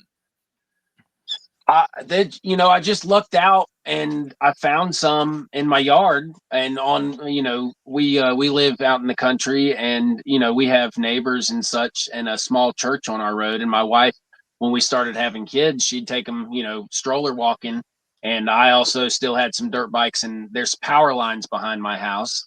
And lots of undeveloped land. So, I talked to most of the landowners, and there's creeks, and I would go down there and set crawfish traps. And I was just outside when I was doing this business the first go round when I did the ball python. I would just be outside doing all that stuff and finding things because you're there. I mean, if I would get in the car and go herping on a trip and not find anything, but I could just be living outside here at the house, and I would stumble across them. And so one day, when I met Russ, he kind of actually gave me the idea to do them because I would just get them and think they were neat and let them go. Or Russ, I showed him one time, I was like, he was over getting mice, and I said, check this out. We just found this in the yard. And he was like, oh man, can I have it? So yeah. So, and then we both started doing a little more herping, not together as much as I would have liked to for sure. But as we would find stuff, we'd just swap things back and forth. And he kind of sparked my interest in reproducing them, really. I was like, really? You're going to breed those? And he was like, yeah, I think they're cool. I was like, well, I think they're cool too, but I never thought about breeding them before. So I was like, well, I've got some of mine as well. And then come to find out, nobody else does. So it was like a tremendous seller. And, even though this is my passion, this is my full-time job now. So I've got to do what's productive for me. And it's something I enjoy. And it's just neat to find something in your backyard and then raise up generations of that animal and just see how they develop. And I don't know. So, I mean, it's definitely an interesting species. And when I take some to shows, do not as many shows as I used to because of the care with all of these animals. It really sets me behind when I'm gone for 3 days. But when I do take some to shows, people are just amazed to see them, and they're just like, "What is this?" You don't see them, man. Like Right. that's why I was while you were gone was like, how come they're just not more popular? I mean, I can understand like if babies are a little more finicky to get going, or but they're not any worse than milk snakes as far as I understand. Well, it's already been proven that that's not necessarily something to stop people anyways, because otherwise no one would be keeping chondros or rhinos or anything like that, so it's like that barrier isn't all that tall to stop people from pursuing them. But I don't know. I do feel, I mean, that's kind of what the literature kind of says about them. If you read, I read as much as I could when I was younger about all this stuff, and I was very interested in the native species, and I'd read as much as I could about them. And that's kind of the general consensus was the babies were difficult to start feeding. And so it wasn't really desired and we're talking, 20 years ago literature. And so on and so forth. And then not many people knew what they were. So like everybody knows what a California king snake is. Everybody knows what an Eastern chain king snake is, and those are, more mainstream, I guess. And just which is ironic though, because the Eastern chain kings are a pain in the butt sometimes too. Yeah, absolutely. This year I struggled pretty good with them, and I've never before. I mean, they usually just come out, eat live pinkies, great, and they do awesome. And then this year I had some hold out for garter snake. I mean, like it was frustrating. But anyway, I don't know. I mean, you really don't see when you look online on Morph Market, for example. I mean, there's only 2, 3, 4, 5 people posting this stuff. I don't even see any on there when I go and look, because there's a section for, I think, Mole King specifically, and it's always empty. Like there's, I know there's even here. There's like 2 people breeding these things. Yeah, and when I post one, it's gone the next day.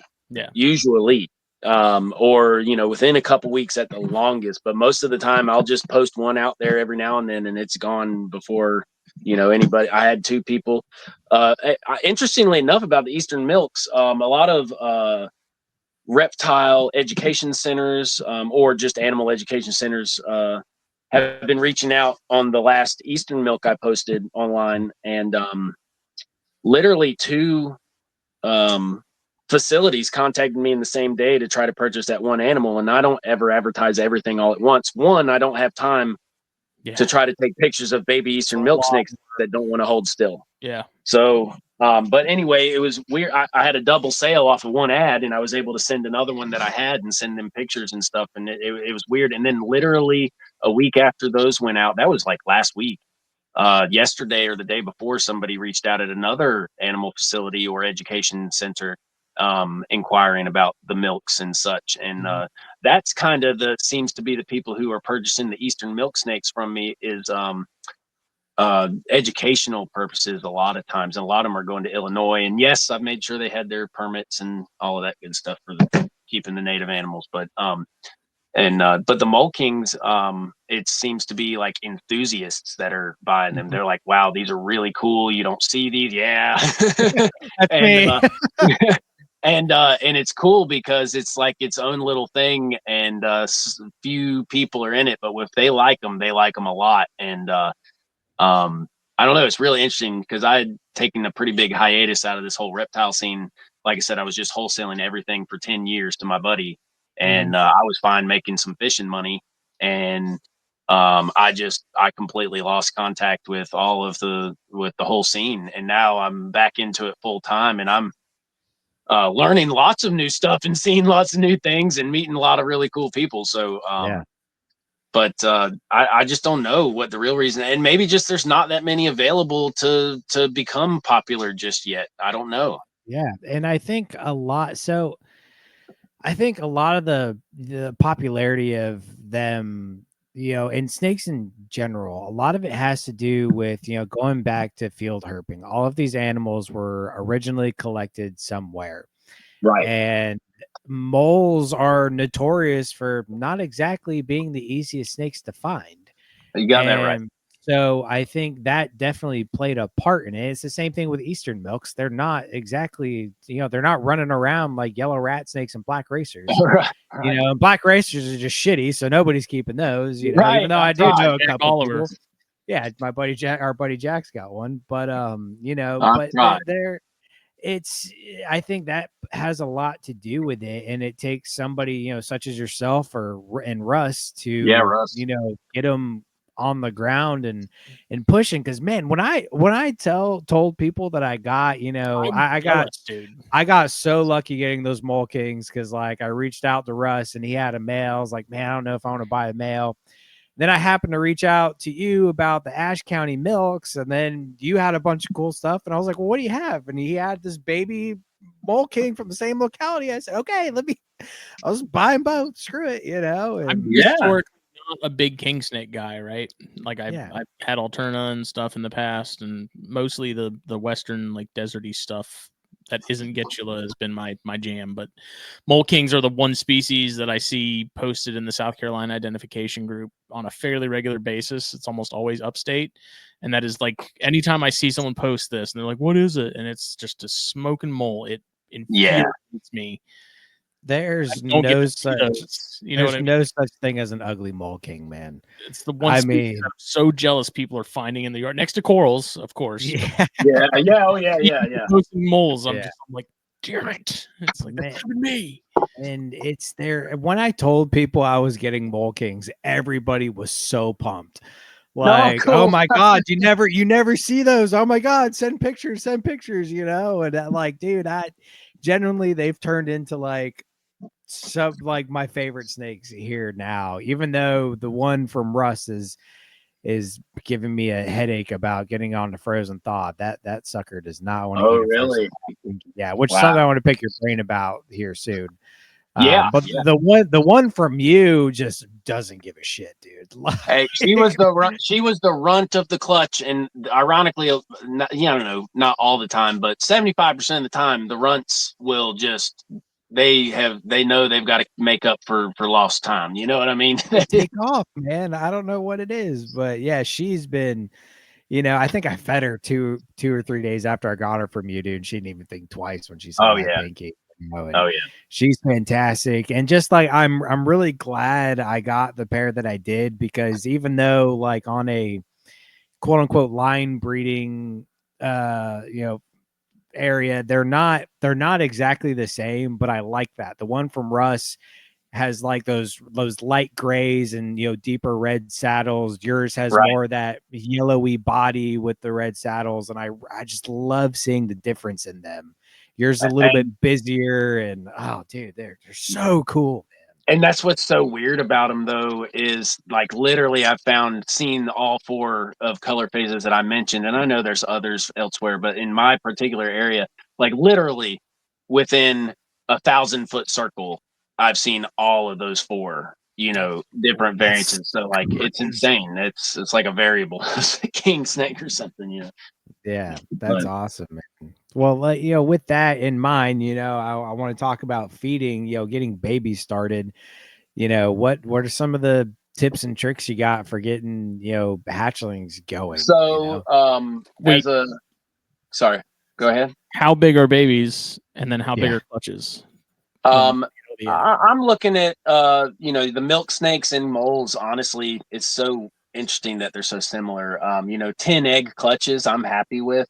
They can do more, and I've had less, but you know, 10 seems to be about an average. But once again, I don't have giant females, and I never get them on anything more than mice, and sometimes not even adult mice. I mean, in the nature, these snakes are eating voles and baby nests of that kind of stuff, and they're not consuming rats, and they're not your rat snake going to try to eat a squirrel, you know. So they I just feed them, you know, about a medium mouse at the maximum, and if I feel like they need more, I'll give them 2. But the babies come out of the Mole Kings not too intimidating. They are small, but then again, you look back at a baby corn snake, and a lot of those hatch pretty small too. The Mole Kings just don't have a neck, so it just looks different, you know. It throws me off so much, dude, because like they have, even with, especially with the milks, they have these little tiny heads, like just itty bitty heads. And the first time I fed him a pinky, I was like, "There's no way." It's like, you're not going to swallow this, and I can't even look. Like I give it to him, and I just put him up. I'm like, I can't watch. How was it those house snakes, dude? And I was like looking at these pinkies. I'm like, there's no way in hell this thing's getting this down. And Dustin Black is like, watch. Yeah. Sure enough, it's like, holy shit. It's amazing because this was my first year hatching house snakes and how small they came out. But that's what I was going to go to is if anybody listening is planning on breeding these snakes, you almost have to either know somebody that's breeding mice or find a good source that does have extra small pinkies that are actually extra small. So the advantage I have in able to breed these things and have not very many issues is because I can offer them the appropriately sized live pinky.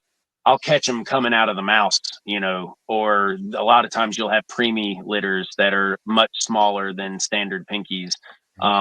Or you'll have a small 1 or 2 come out of a litter of pinkies and mice. And those are ideal because a lot of times I've noticed with the Mole Kings and the Easterns, they can get intimidated by too much movement. And if you have, you know, a brand new live, fully formed pinky, but it's like half the size of a small pinky, you know what I mean? And just being able to breed your own mice and get some of those is a huge factor for me as far as you know, offering the correct size for their first couple offerings. It varies. It goes in waves for me, and Russ will tell you the same thing because we used to communicate about this a lot. Some litters of Mole Kings have all come out, and Eastern Milks for that matter, have come out, immediately taken live pinkies off the jump and taken frozen thawed the second and third meal, or just continued just fine on live. Sometimes I offer frozen if I have it, but it's typically way easier for me to offer live. But I do have some stubborn ones every now and then that won't go for live, and literally it's as simple as offering a frozen thawed. Now, some years, like I said, you'll have 100% success rate, eating great. Oh, it didn't have to do anything. Other years where you have like a 50-50 or a percentage of some stuff that do not want to take a live or frozen thawed pinky. And that gets into our scenting debacle here. And it's this, a lot of people, including myself and Russ, used to think certain things were for this species or that species. Well, breeding the scarlet king snakes and the eastern milk snakes and the mole king snakes and the eastern black king snakes, actually, not the chains, but the blacks, and also the eastern chains, I kind of got them all together in the same area in the building. And so when I have to go through and offer scented food, you know, it's in one spot, and started just going through different stuff. The first thing obviously is skink. These baby moles and baby eastern milks they love skinks. Ground skinks seem to be their favorite. The little small copper brown little one that looks like a snake running through the grass, but it's 2 inches long. And 5-line skinks will work if you get lucky and find a clutch of 5-line skink eggs under a board in your yard. That is jackpot. Okay. For in hatching them out. You know, so this, if you were going to breed these, you know, I just want people to be prepared to all of a sudden become 5-line skink hatchers and or mole and, you know, humanely killing some skinks and freezing them in the freezer for backup. Breaking off skink tails is a lot of good ways to get some of the stubborn feeders to start. And a lot of times it only takes a time or two of actual lizard parts, being a leg, a tail, something like that, if you don't have any babies that you can find, because this stuff's, you know, when you're looking for it, you can't find it. And then I'll eventually go to a pinky I'll take a razor blade and peel some skink skin, and place it on the head of a pinky pretty securely if I can. Sometimes use a little drop of water or half of a drop of water to make sure that skin will stay on the head of the pinky, because I've had a lot of them just pick the skin off and just eat the little piece of skin. Jeez. Piece of skin, Really? Yeah. And then if the skink scenting doesn't work, I've never had success with a knoll. But it's always worth a shot, because there's inevitably through the years you'll have something just holding out for something bizarre. But also what has worked, and I decided to try this because of when me and Russ would herp. He took me one time to a good Scarlet King area, and where we were located, you know, the tree frogs. I don't know how I made the correlation, or just, I guess, the environment we were in and hearing the tree frogs and stuff. I started thinking, what else could these babies actually eat? And this was for Scarlet Kings, mind you.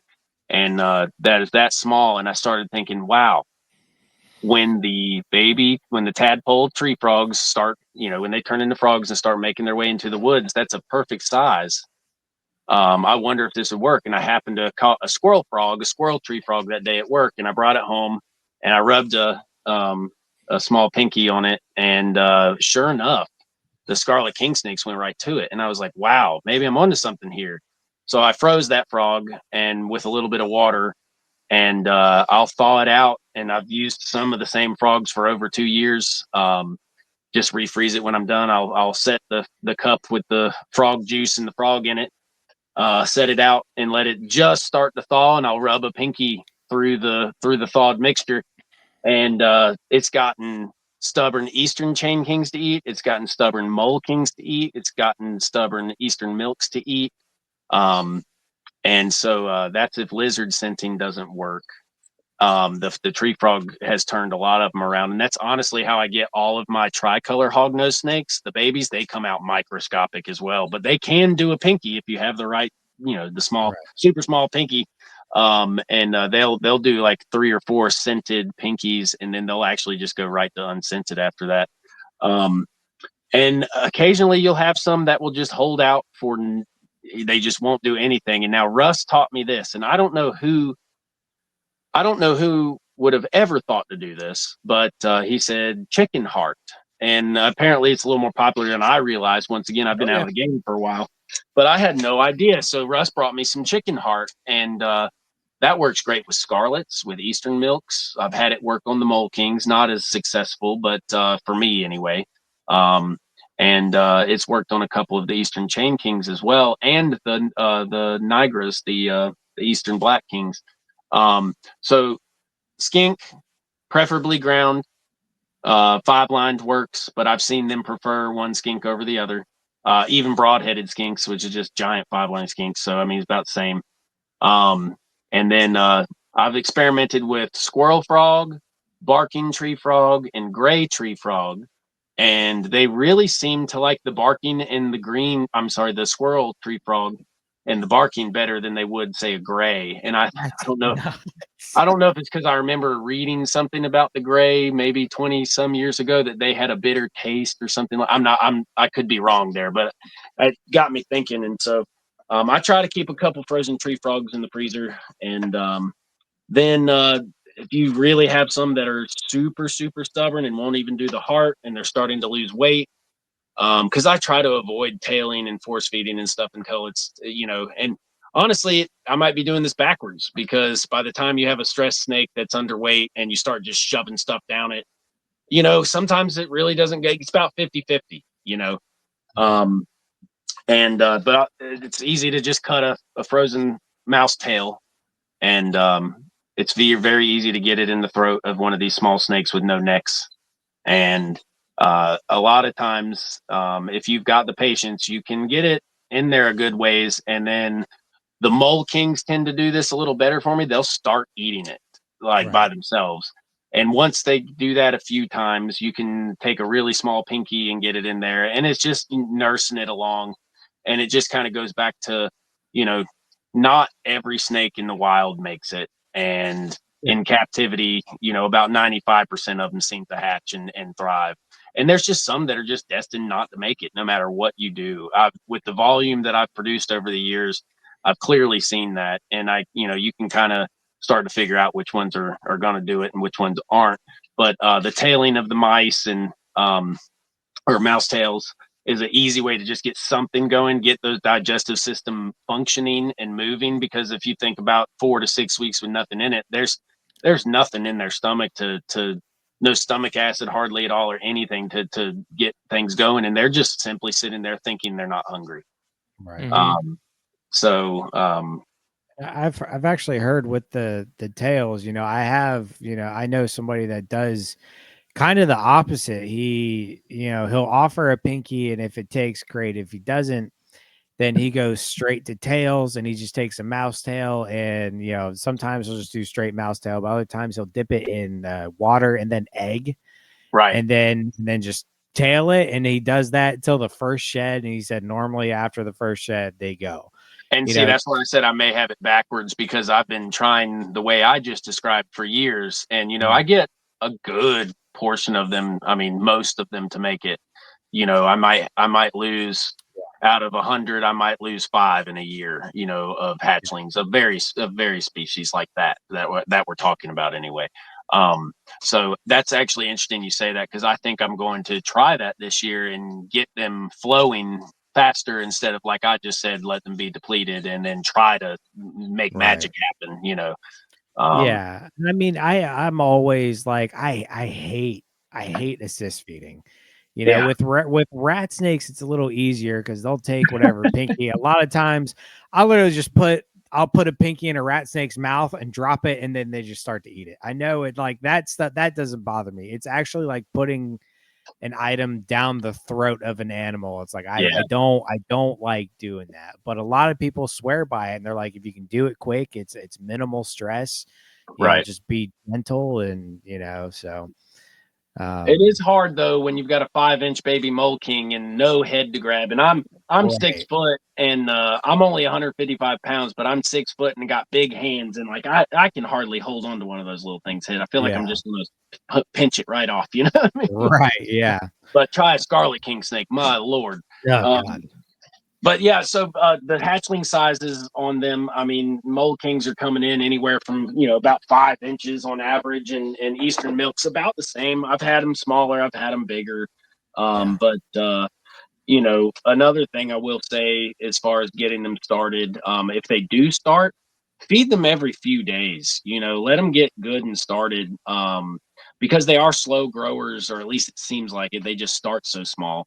But like I've got some holdback Eastern milks here, and they get fed a pretty decent schedule. So, but you look at them, you're like, wow, you're healthy and all of this stuff, but you're just so tiny still at 2 years old. Like, when am I going to be able to breed you? And it's years down the road. You could obviously, feed them more and make them grow faster. But I've found with colubrids, especially the quirky stuff like that, it's almost better for them to be a little older. I mean, a corn snake's one thing. But or a rat snake, for example, that's a total different machine there. But these small secretive colubrids, they and timid, they seem to do better, slower grown, and And do they like generally take longer to grow? Because the ash counties that I got, at Daytona, I got them at Daytona this last year, and they were a year old, so they're going on 2 years coming up. Yeah, and they're still on my version of small pinkies. Yes, it's And unbelievable. It's I just unreal. like, I want to give them something bigger, but I'm like, your head's so tiny. I don't want to give Yeah. you a large pinky. Like, Yeah, you know? it's tricky. A lot of times, if I feel like I could give them, or if they're needing more, I'll do 2 really small ones, as opposed to a larger one. But no, that's just really the nature of the game with them. They are a small species, and I mean, I've got some here that were hatched in June this year. And I mean, they are fed religiously. 7 days is the max, but for most of the time, they're getting fed 4 to 5 days, every 4 to 5 days, I should say. And once again, I have the mouse rack right next to them, and they're getting the perfect size pinky every time. And I mean, it looks like they got a pretty decent lump in them. It's impressive that they can get it down. I don't overdo it, but when you look at them when they're done, you're just like, wow. You did it. Sausage. Yeah. But yeah, I think it's because also they're on pinkies for so long. Pinkies are the least nutritious of rodents, and they're not eating any food yet. And most of the time they haven't even had milk yet. If you're talking about, hatchling milks and Mole Kings. Good point. So like, you're just giving them little sticks of butter, and they can only do so much with it until they attain a size where they can take something with more nutritional value in it. So I think that has a player in it a little bit. Yeah. Have you ever tried like, something on the brink? What about something like a chopped up fuzzy? No. And if I had more time, I guess you would say, Of course. I Always a believe that factor. I believe that something like that would be odd, because they will eat chopped up. Oh, that's one thing I forgot. Decay's snakes, brown snakes. They some stubborn feeders will hold out for that. You can chop up a brown snake, or a garter, if you get lucky and catch a gravid one.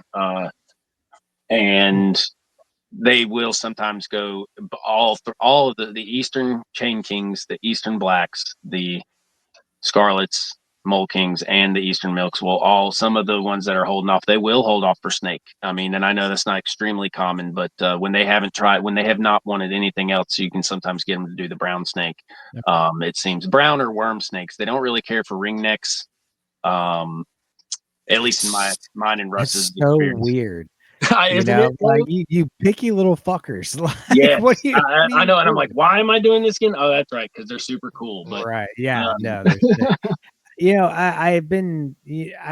I'm only asking this because it's worked so well with hog noses. But have you ever tried pink salmon juice? No, and I also haven't done the tuna juice either. I know that's worked. Now I had to break out like I said, I do bass fishing tournaments, and sometimes there's dead fish at the end of the weigh-in, and I'll bring some home for like the garters and stuff.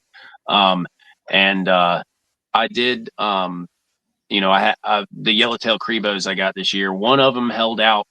We got a pair from Rich at Reptile Basics, and one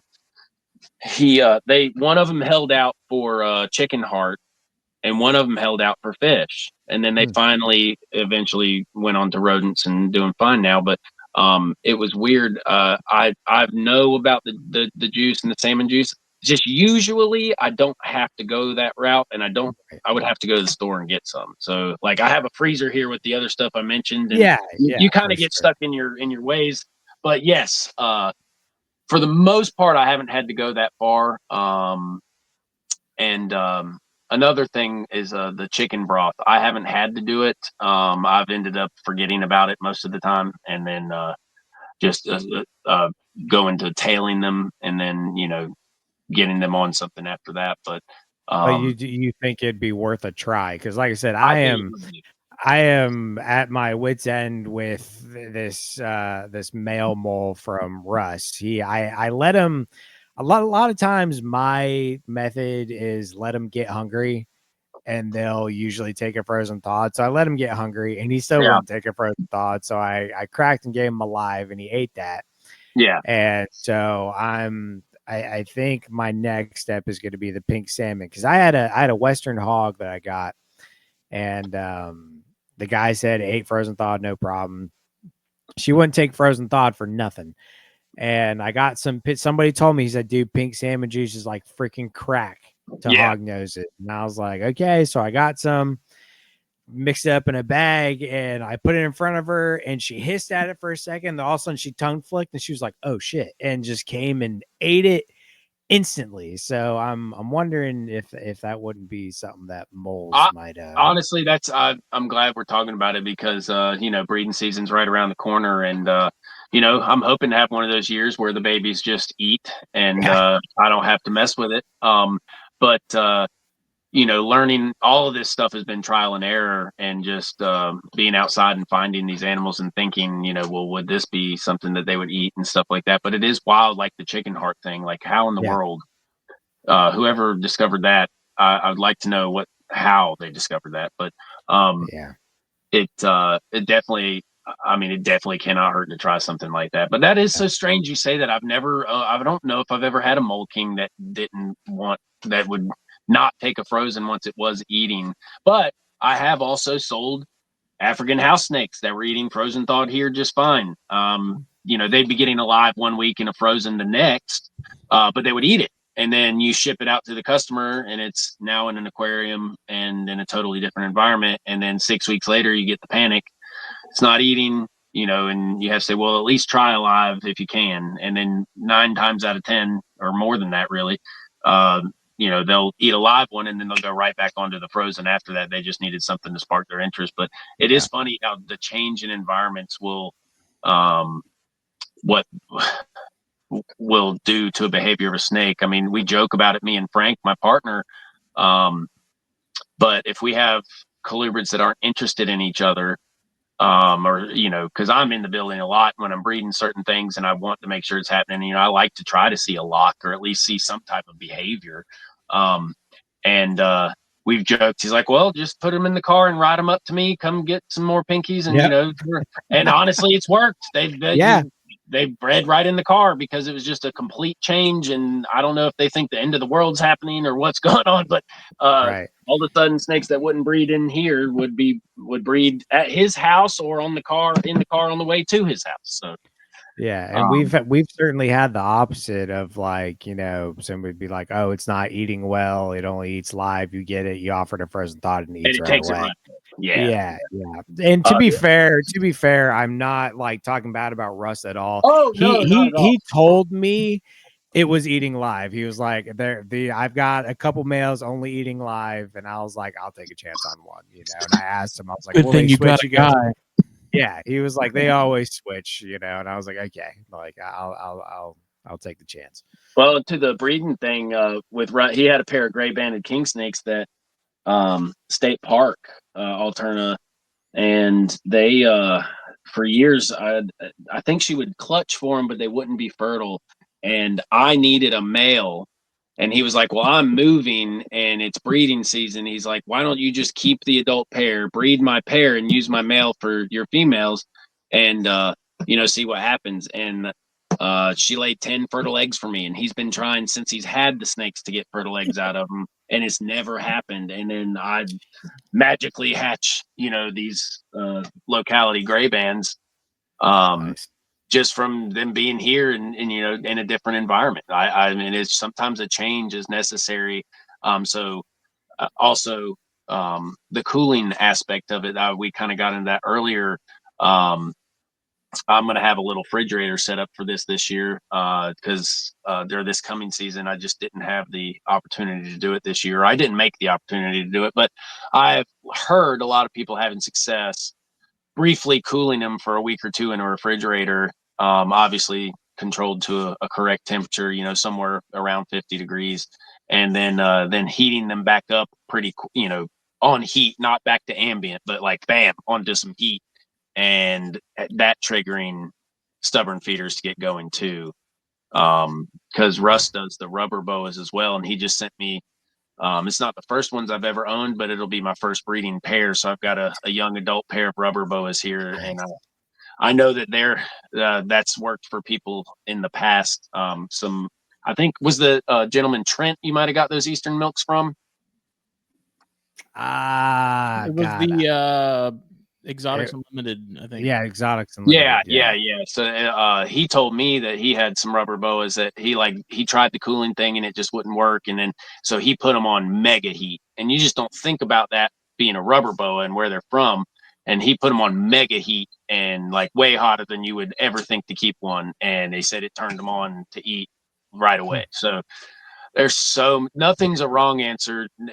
Everything is worth a try. An environmental change, a bedding change, offering hides. Like in these small little pencil boxes, I don't offer them any hides because they're in a pencil box and they've got an inch of shavings and they're under that all the time. But I have noticed some of them that were stubborn. I put in a small 2-ounce water cup with a lid and cut a hole in the side with some sphagnum moss inside of it. And now they're in their comfort zone, and then they would start eating just from having that additional creature comfort. You know what I mean? Yeah. So, well, talking about cooling, that's the one aspect we haven't talked about with the moles and milks. How long do you cool for? And we all we know you shoot for the 50 to 55 ish, but how long are you cooling them for? So ideally, our weather in North Carolina, especially where I'm at, is just so all over the place. It's kind of hard to do what I want to do, but it's happened a few years. And then it's also not happened the way I want it, and it's all worked out just fine as well. So really, I don't think there's a right or wrong way to do it. I do try to get them to 55 or below. And I try really hard to start getting this building to cool down in the beginning of December. It's nearly impossible. And especially this year, like I think they went down closer to Christmas. And because we finally got some cooler weather. And once again, if there was no pythons in here, I don't think it would be an issue. But the, 6-8 foot cages over there with heat panels pumping to obviously keep them to their desired or necessary temperatures in this 12 by 24 building. I did not realize how much heat it was going to actually keep the building up. So I in a perfect world, I'd like to do it from December to about Valentine's Day, or a week, or towards the end of February. That just gives me a break. It can be done less time than that. Obviously, you guys know. But ideally, I love to try to give them 3 months. I try to give me 3 months, really, because I still have 500 plus hatchlings that, it's kind of nice to have a little bit of a break and give the hatchlings a little more attention. And but this year, like I said, the lights on in here and me, all this hot air coming out of me, is 69 degrees now. So like they are, but we're supposed to cool back down. And I do have an air conditioner that I have off right now because the phone is leaning on the air conditioner out the window. I think there's something to do with the copper inside the air that is actually allowing me to hold this conversation, because if I walk 1 foot away from where we're at right now or take it off of the air conditioner, we will lose connection. So I usually do have an air running for days like this when it's in the 70s. It's going to get up to 65 or so in here, but I just try not to let them get much more than 65 degrees really. Yeah, and I guess that's why I wanted to ask, because I feel like, I'm like you. I just I put my stuff down when it gets cold and I pull them out when it gets warm. Right. I don't get too scientific with it, but there's so many people out there. And if you do this, I'm not talking bad about you. Now, I'm not you specifically, No, Justin, go but ahead. anybody listening, if you do this, I'm not talking bad, but like I feel like there's so many people that are like, all right, for a week I'm going to do 70 degrees, for a week I'm going to do 60 degrees, and then I'm going to keep them at 54.7 for 3 months, and then for a week it's going to be this, and for a week it's going to be that. And then like I understand it. I get why people do that, but like for me and my herper brain, I'm like, that's not how it works outside. Well, Yeah, it's especially around here, because like one day it'll be 50, the next day it'll be 70, and I I don't, think I there's don't. guidelines and you have to do what works for Yeah, you. And I've absolutely. been doing this long enough now to know that variance is okay. I mean, Yeah, I used to worry so bad it had to be 55. They had to stay under that. They had to do it for this long. And I would just stress myself out trying to keep these conditions the way they are. And then, I kind of got so overwhelmed this last year because, not only did me and Frank come together with our collections, but he also bought a collection of somebody. Um, and we added 200 more adult colubrids like right at breeding season. And like just got really overwhelmed, and stuff didn't go or I should say my process didn't go how I would have liked to see it on paper. But I had the most successful breeding season I think I've ever had. Almost everything I bred together produced. Now we did have some infertile clutches and stuff. That's going to happen when you're breeding several hundred snakes, but it you know like to say there's guidelines, talk to people you trust, but in the end of the scenario, it is what works for you is what works. So right. I know people who don't cool anything at all, and Yeah, they are still very successful at what they do.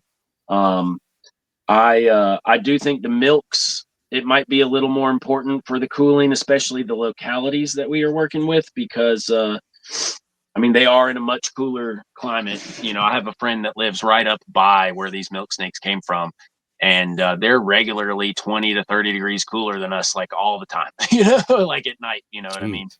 Yeah, Um, and they're way up on the mountain. These snakes, it's amazing where they live.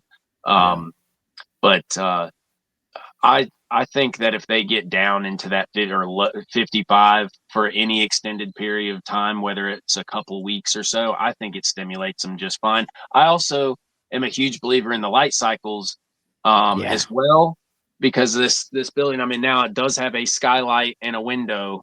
And so they, even if I'm in here or not, they are getting a natural light cycle that's going on. So mhm, I kind of feel like that has a little bit more to play. And honestly, I'm a big hunter and fisherman and all of this stuff, everything to do with outdoors. And the more I pay attention to animals, the more I realize that they can sense stuff way better than we can about the environment and what affects them and what doesn't, barometric pressure, all of yeah. this stuff. And I mean, I think that's really more to play with it than anything. I think you can manipulate anything you want to, but if you have a natural light cycle and they can feel the changes in the weather and such, moon phases, I believe, all of that stuff. I can't tell you what phase to put what male with what female, but I'm just saying, I do Yeah, feel like they're a little more in tune to that stuff than we are, and I 1000%. think that has a bigger factor. Yeah, I mean, there's a reason a lot of people, especially with things like carpet pythons, if a storm comes through during breeding season, that's when you're pairing. The Yeah, barometric pressure change and, sure. and all that stuff, man. It stimulates something. We can't feel it, but they certainly can, and I they definitely, show. and not I mean, yes, the carpets, yes, the berms, they're breeding right now because we got this little cold front that rolled through, and I stuck a female that hasn't been receptive this whole time. I just stuck her with the male before we got on this thing, and he is already copulating with her right now, and he hasn't wanted anything to do with her. So she's, probably going through her cycle or whatever, but just a subtle environmental change. I definitely if I did not plan on pairing snakes that day and a storm rolls through, or I know a storm's coming, I'll plan on it. Either of those scenarios, I will get the males with the females. I have definitely noticed a humongous difference in breeding activity when there is a pressure system moving through, in all species. Yeah, so for sure, man.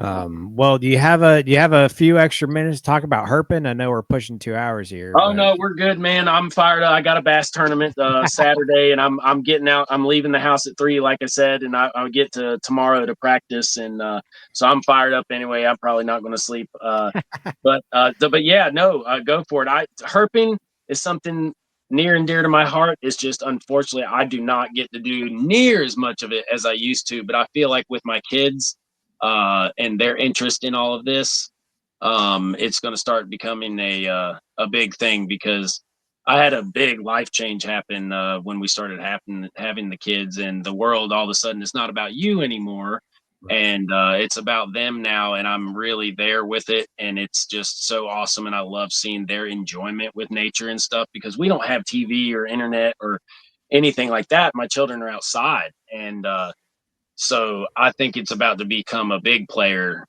in the future for me. But yeah, let's go into it. What do you got? I mean, I'm mostly, curious about moles because they're going to be a big target for me this year. I'm working on my South Carolina specific lifer list. I think I'm right at 10 species away from having every snake in South Carolina. That's awesome. Yeah, mole kings are probably at the top of my want list, and so I'm just curious, what type of habitat are you finding them in? Are you finding them undercover? Are you finding them basking? Temperatures, stuff like that. So, I wish I had, or you're gonna wish I had better answer. Man, whatever you got. No, I guess I know nothing. So, well, I'm in kind of a hot zone, and people call me if they see a snake, and I've definitely got to find several that way. And now those particular snakes that people have called me for were out and about in the middle of the day, mid-morning, like 9, 10, 30, bright daylight. And you're just like, what is this snake doing out? This super secretive snake, what are you doing out over here in the middle of town at DaVita Dialysis in the back on the concrete? Like, it's just insane. But as far as their natural, if you were to go out looking for them, I'm in kind of a bottom, like I told you, and there is a big creek that runs through the very bottom of it, and it goes for a good long ways. And I have been out looking for other stuff or certain turtles, and I have literally stumbled across them also in the daytime. Just they blend in so well, so who knows how many I've walked past, because the pine straw and the leaf litter that we have, the combination here, I mean, it's nearly impossible to spot a copperhead or a mole king.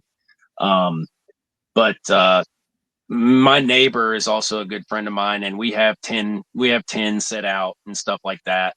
So we're kind of in the area that has them, and we have the habitat and the food, so like they're here, and it's just we spend a lot of time outside. So I think I've found a mole king while looking twice, maybe. And it was always looking for other stuff, right. The other times we have found them, it was like, hey, help me move this board so I can get the boat around the corner here, and oh, there's a mole king. Or Frank pulled in the driveway, and he's like, did one of your snakes get out or something? He's like, the most beautiful bright red pink mole kings up here squashed in the road. And I'm just like, oh my god. My wife, example, walking down to that church on our road, there is a lot of riprap, grab a big chunk rock for their drains, a small creek flowing in front of the church, and she calls me and says, I think this is something that is not dangerous, and I think it's something you have, but it's just dark and I can't really tell exactly what it is. I said, well, send me a picture. And she does. I said, it's just a dark mole king that's in shed, go ahead and grab it for me. And she goes to get it, and it was upset that it was in shed and somebody was trying to grab her. So it tried to bite her, and she had the kids. So she just said, well, it's not moving, so you can just, I was like an hour away, and I came, and it was actually still there. Wow. And that was the rocky riprap, but right directly across the road from that church is like some natural rock that just starts jutting up out of the landscape. And it's just really out of place. There's like nothing like that along my whole entire road. And then you just, all of a sudden there's this rocky outcropping there. And I have a feeling, I mean, it's literally 40 feet from where that snake was found, that, that's kind of where it was holding up. And now when I think back about it, also directly across the street from that rocky outcropping back behind that church is where I found some during the day while I was walking the creek looking for turtles and crawfish. And there would just be one out.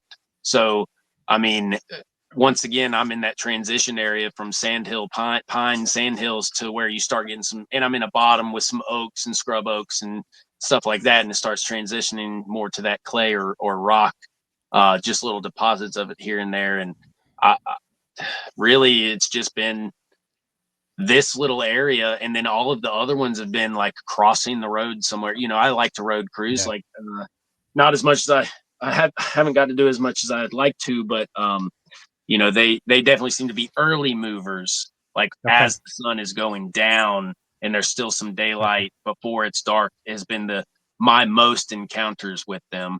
Not to say that I haven't found one after dark, but it definitely, the majority of them that I've seen in the car was like that last 30 minutes of daylight, golden hour. Yeah. And usually Mayish, June.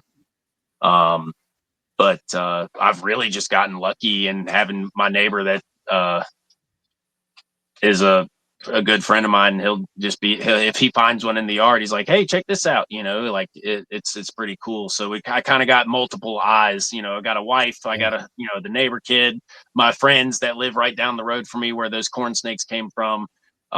He's literally, as a crow flies, probably 3.5, 4 miles, but it takes me 6 miles to drive there. And he's even in a more sand hilly area. Just that short distance is more of the rolling pine sand hills.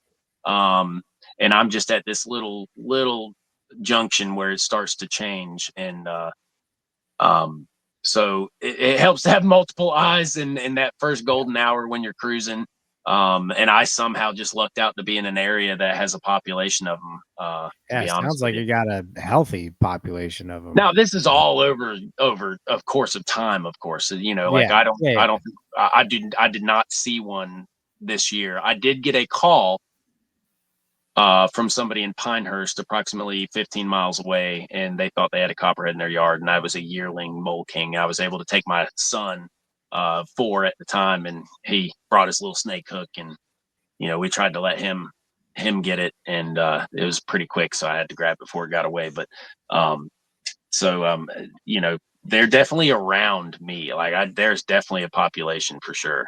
Thank you, man. That's so awesome. Me and a couple buddies are trying to, and that's the thing. Like I'm very specific about, like, I want to find one in South Carolina, and anytime I look up like populations of them, they are so much more abundant in North Carolina, and I'm like, this doesn't help me. Well, but we can ride the line one night. Yeah, no, for sure. It's we're trying to plan out a trip. Looking, do you ever find them? Have you ever found them like fall time? Gosh, I really don't think so. I think almost all of them have been spring to early summer. Now that I think back about it, or a random one in the middle of summer. I cannot recall any fall captures at all. Wow. Which is interesting. Not to say that's the norm. That's just my experience in the area. But yeah, but once again, I'm hoping to get back out and start, learning a little bit more about it myself as well, and getting the kids interested and doing a little bit more of it. But I tell you what, it has definitely been a project to undergo to get this facility and everything up. I'd love if I'm going to try to get like a cell booster down there, because there's literally no service in the new building, and I'm going to try to work something out where I might be able to, because it's going to be, I did it the way I did it because one, this is a job, my living, and two, with this many animals, I want it to be as streamlined, as easy as possible, as well as the most beneficial it can be for the animals. So, I'd love to show off the new place, for lack of better words, when we get that all set up and everything spread out. And I mean, you guys are obviously, if you're in North Carolina, feel free to stop by and stuff, because it's only going to keep expanding from here. So, Listen, man, don't give me an offer like that. I'm serious. You got a badass collection of Mole Kings all around you. Apparently, don't tempt me with a good time. Oh boy, we can do it. Yeah, no, that'd be awesome, man. Well, yeah, no, this has been great. What about Scarlet Kings? Because everyone, for what I feel like my entire life, has been like, peel pine bark and you'll find Scarlet Kings. And I don't know how many cubic feet of pine bark I've peeled off freaking trees over the last how many years of my life, and I have never found a Scarlet King. Doesn't matter if it's here where we are, if we're herping in Florida, if we're herping inland, like, they're not real. They don't exist. I'm convinced. Yeah. They're not. I have to give all the credit to that to Russ. He figured it out, and it's they go up and down in those stumps. So, they're only up in that bark at a specific time. And it's typically in the early spring when it's still nippy outside. It might be in the 60s, but he takes a temp gun with him and he'll shoot the bark, and it'll be 60 some outside, but that bark will be 84 or 90. That makes sense. Wow. That's and they're only up. They're only up in that bark to get warm, because everything else they do is down in that rotten stump. It's where the skink eggs are. It's where the skink eggs hatch. They don't ever really have to come up from that stump other than to warm up, because the subterranean temperature is going to be in your, 55 to 60. Mm-hmm. And because I wondered the same thing. I can't tell you how many bark, like you said, yards of bark I peeled, and just never successful. But it's early spring. It's usually, middle to late March here. And, if we have a nice day, like it's cold, and it's consistently cold, still March, it's not quite, it might be spring, but it's not quite warm spring yet. And you're still having those cold nights and cold mornings, and the days still only getting into the 50s, 60s. It's going and finding that sun-baked side of that pine tree. And like I said, him doing the time and the research with that temp gun, and if you find some like 84 degree bark, you're going to find a baby corn snake or a scarlet. that makes more coral snakes, live coral snakes. I've never found a scarlet. So I've never found a coral, but they're not where I'm at. Scarlets. See, this makes way more sense though. It does. Like, not when you put it like that, like, there's people out there peeling bark even late spring into early summer, and it's not as productive. But last year, I went herping in the Francis Marion with a buddy of mine, and sure enough, like midday, it was getting to the 70s, but like at night, it was still dipping into the high 50s, and I was out with him. And I swear I wasn't even peeling bark. I was walking by a tree, a dead stump essentially. And I just for whatever reason, this little section, not even probably 6 inches wide of a pine tree, I just popped off a piece of bark, and there was a Scarlet King just right there. And I lost my shit. Yeah, dude, it's insane. Because some stories that Russ has told me, he got to do it a ton, and I never got to do it as many invites as I received, and I regret it. But he's had days where he found 4, and he had a double under one piece of bark, and I'm just like, wow. And it's not really a rhyme or reason thing, because there's typical like bass fishing, you typically try to, or a lot of fishing anyway, when you're trying to target a predatory fish, there's like an isolated piece of cover or the very point of the grass that's growing out, and that's a good ambush spot. There's like these little high percentage areas. Well, not saying that they aren't in the big giant tree with just loads of bark all over it, but a lot of times it's that little patch that's left You know what I mean? It's like that little high percentage area is what I'm trying to call it. And he's like, yeah, I just, saw this. It was actually like a branch on the ground and it had one piece of bark left on it. And he said, I flipped a piece of bark off of the branch and there was 2 under it. And I'm like, you got to be kidding me. Yeah. So that's to keep in mind too. Don't stray away from the little guys or the little trees or the little bit of bark, because they are a little tiny snake. And it's also goes to show, don't stray away from go out and herping when it's, high 50s, low 60s out. Oh yeah, for sure. For sure. A lot of people like that, especially with diamondbacks. I've heard, some people have told me their most productive days have been very sunny, but high 50, low 60 days. Though you'll find them out basking by gopher tortoise burrows. It makes total sense because they've been, brumating and waiting for this, Right. And then to get a little touch of that sun. The scarlets also seem to be more of the mid-morning. Like once you got towards noon, it is just kind of done. You were just kind of wasting habitat at that point. So, a good sunny morning, it seems like on a cool spring morning, seemed to be the most productive with the scarlets. And I didn't put none of that bark back either. It's hard to. You can't. we do try to lift and look and leave it be, sure, but absolutely. that bark does be kid. Hurricane Smitty's coming through town, boy. You're not in Kansas anymore, Toto. I'm peeling that bark. Well, I really would love to. I can't promise anything, but I mean, if you guys are somehow coming close, or if I'm heading down to Ridgeland for a good long weekend to visit my ma or something, man, I'd really love to get up with you guys, and even if it's just to shoot the breeze, or if we could do a little herping, that'd be awesome too. Yeah, man. There's a pretty good WMA semi near Ridgeland that I'd be happy to take you to. That's got it's I know it has. I've never found them. I know it's got diamondbacks and coach whips and stuff like that. It's a real sandhill. Diamondbacks aren't real either. Sandhill, yeah.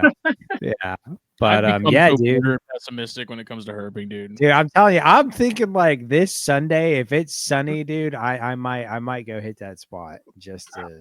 Well, that's funny you say coach whips. I have lived here my entire life except for 1 year. I lived in Ohio, and I came back south as fast as a Southern boy could. But I went up there to learn the ins and outs of ball.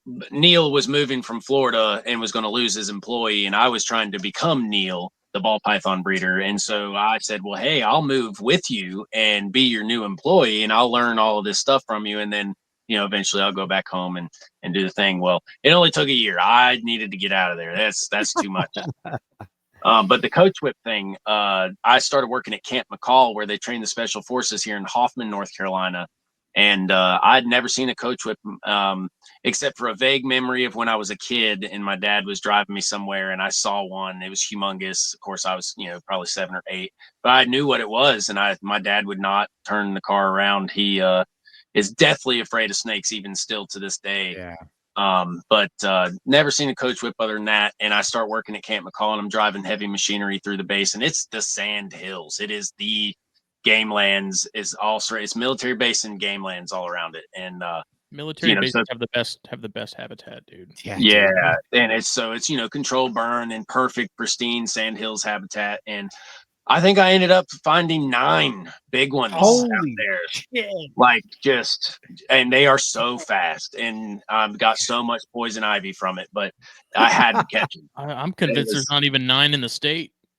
Oh my God, they're all at Camp McCall. I'm telling you, I just could not believe it. It was unbelievable. And there's you see pictures, and you might see one at a zoo or something like that, or maybe an unhealthy one at a show for sale or whatever. But to catch a big, robust male in its natural environment, and it's just lighting you up, and you're scaring all your work employees with you, like, it was just awesome. But you're just smiling ear to ear, just bleeding all over the place. Yeah. And then they calmed right down, and they were fine. Like they just had to bite you a time or two, and then they were like, all right, and musk you, of course, and then they're like, all right, you win. But I mean, that is just an impressive snake. Me. Yeah. That's nuts, man. But yeah. Coach Whips, Diamondbacks, and Mole Kings and Milks are at the top of my fine list right now. I still need Southern Hogs too, but I'm not. See, dream on, buddy. Yeah, I know. Yeah, right. I know. I got. I'm expecting a lightning bolt to come down and strike me at the same time. Gabe's gonna be the one to put me on a Southern Hog before my life is over. I just want to see more gopher tortoises. At this point, I'm happy with gophers. That's nice. You were with us when we won, weren't we? Were you? Yeah. Because I was like screaming like a girl, screeching. Yeah, that was awesome. We found a little tiny baby. My little golf ball size gopher just chilling. Wow, no way. Yeah, little gopher tortoise, man. It was super cool. That's insane. Yeah. Supposedly those Southern Hogs are all down at Camp McCall where I was working, but I'll tell you what, I looked every day. I never found one. So yeah, no, they are hard. There's definitely groups of them in South Carolina in certain areas, but man, they're like Tony probably knows. Tony probably knows. The spot. Oh yeah, I'm sure he does. I mean, I know some guys that photographed some on some of the dirt roads that lead into Camp McCall. So like, I knew they were there, but I just, there is also a lot of heavy machinery and stuff killing things that just drive around the road, and all of the troops, nothing against the troops or anything, but like a lot of their survival classes and stuff, they do train to kill and eat and this, that, and the other. But a lot of them, you get a bunch of guys together and let me show you how tough I am. And every canebrake rattlesnake that we ever found out there was usually killed, and you could tell it was on purpose, Yeah, 100%. 100%. Why do we know why Simus are so much more sensitive? It's just their habitat is just more niche, and it's similar to the whole diamondback thing, man. Like diamondbacks are so limited in areas they used to be so abundant because of habitat loss and destruction. Easterns are a little bit more, I guess, quote unquote generic. You still don't see a lot of them, but they're more adaptable and they cover more habitat than Southerns do. So, and it is funny though, stuff does go in cycles, and it helps being a bass fisherman as well, because I relate a lot of this stuff to fishing, because I just have to crack the code so I can figure these stupid animals out with a brain the size of a pea. And I've got the fanciest boat and electronics and lures, and I mean it's just disgusting how much I've invested into this fishing deal, but I absolutely love it and I can't get enough of it. But like the behavior, the cycles that they go through, in particular areas and lakes and stuff, and I feel like it's almost the same with these snakes. So when I've lived at this house now for approximately 25, so almost 16 years, and my friend that lives down the road has been there his whole life, and I can just remember back when we were 13, so we're talking sorry to ramble here, but about so roughly 24 years ago or so, 20 years ago, let's just say that's an easy number, there was eastern hognoses everywhere you looked, babies, adults, black phase, patterned, and I have remind me to come back to one more eastern hognose thing, but and then there for like a good span of 5 to 8 years we just never saw any anymore. And then, and we're in the same areas, and we didn't collect them or move them or anything. The majority of them were just found and scare my father, and then put them back.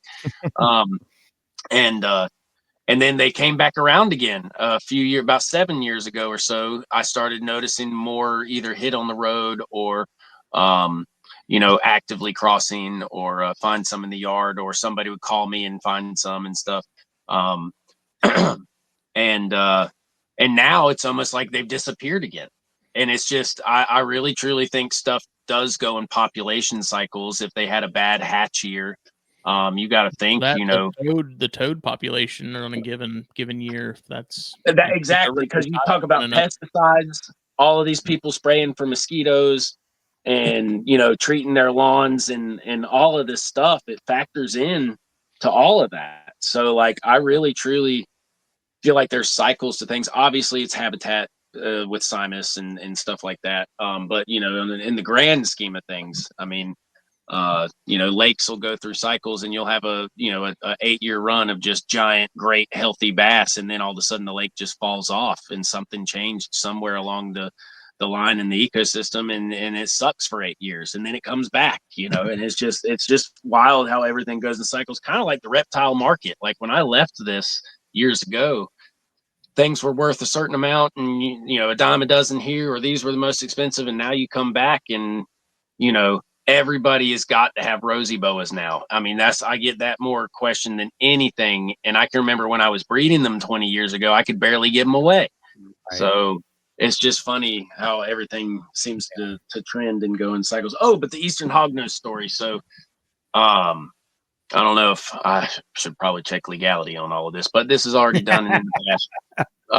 I'm pulling into my buddy Joey's driveway. He's been my motocross buddy, my fishing partner, all this stuff. We've been best friends since we were 12. And I'm pulling in, and there's a hawk flies over the hood of my truck, and he's got in his talons a snake of a chocolatey purple color, solid color. And I'm like, that snake doesn't exist in North Carolina. Like, what is that?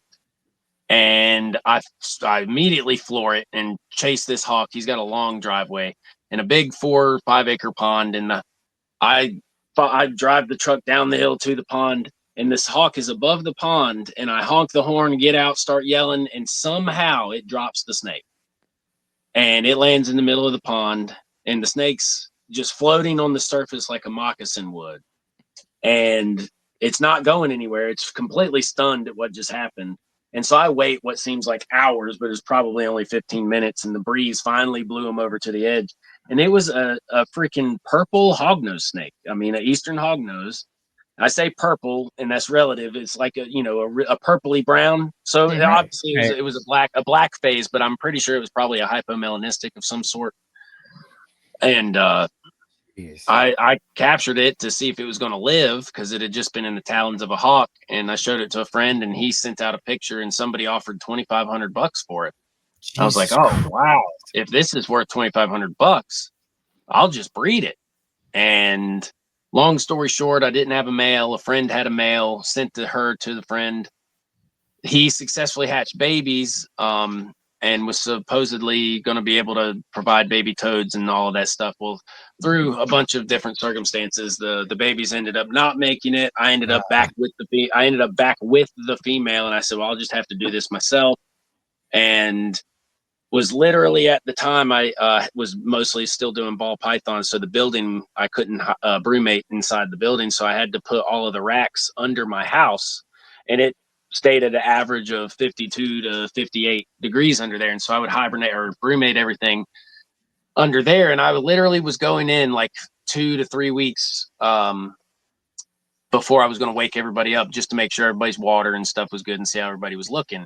And she literally was rolled over dead, not plain dead, like still limp, not even rigor mortis when I found her. And I mean, we just don't know why or how. I mean, heck, she had lived 3 years in captivity after we'd found her, and who knows how old she was. But that was just a really neat, like drop in your lap type thing, where you find a one of a kind animal, and then now it's gone. I got pictures. That's sad. I would like to see pictures, though. You should send those to me. Yeah, I will. That's crazy, man. It's so weird how those just anomalies just like pop up in populations, like the moonshine rat snake found over in Horry County, man. Somebody found it on a damn golf course. Randomly, and greenish rats. It's shut up. We don't do that. Oh God. Don't even. You're just trying to piss me off. It's 10 o'clock at night. All right. No. We used to call them greenish rats. Yeah, it is greenish rats. Yeah. I've got some I've got some white-sided greenishes, but they're a product of what Frank did. And I think when he posted them a few years ago, when he first made them, people were giving him hell about them because it wasn't naturally occurring greenish. He bred a yellow to a black and transferred the white size, but then took it back to wild greenishes for probably like a 13-year project, I believe.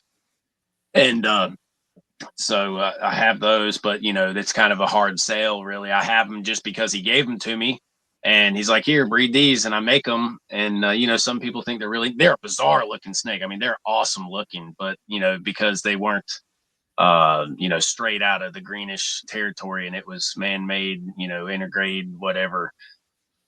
Man, Get some flack on that. So many people do that. It just depends on whoever's looking at it. Some people only care about the morph 100% honest about it right up front too. Yeah, and that's what's important.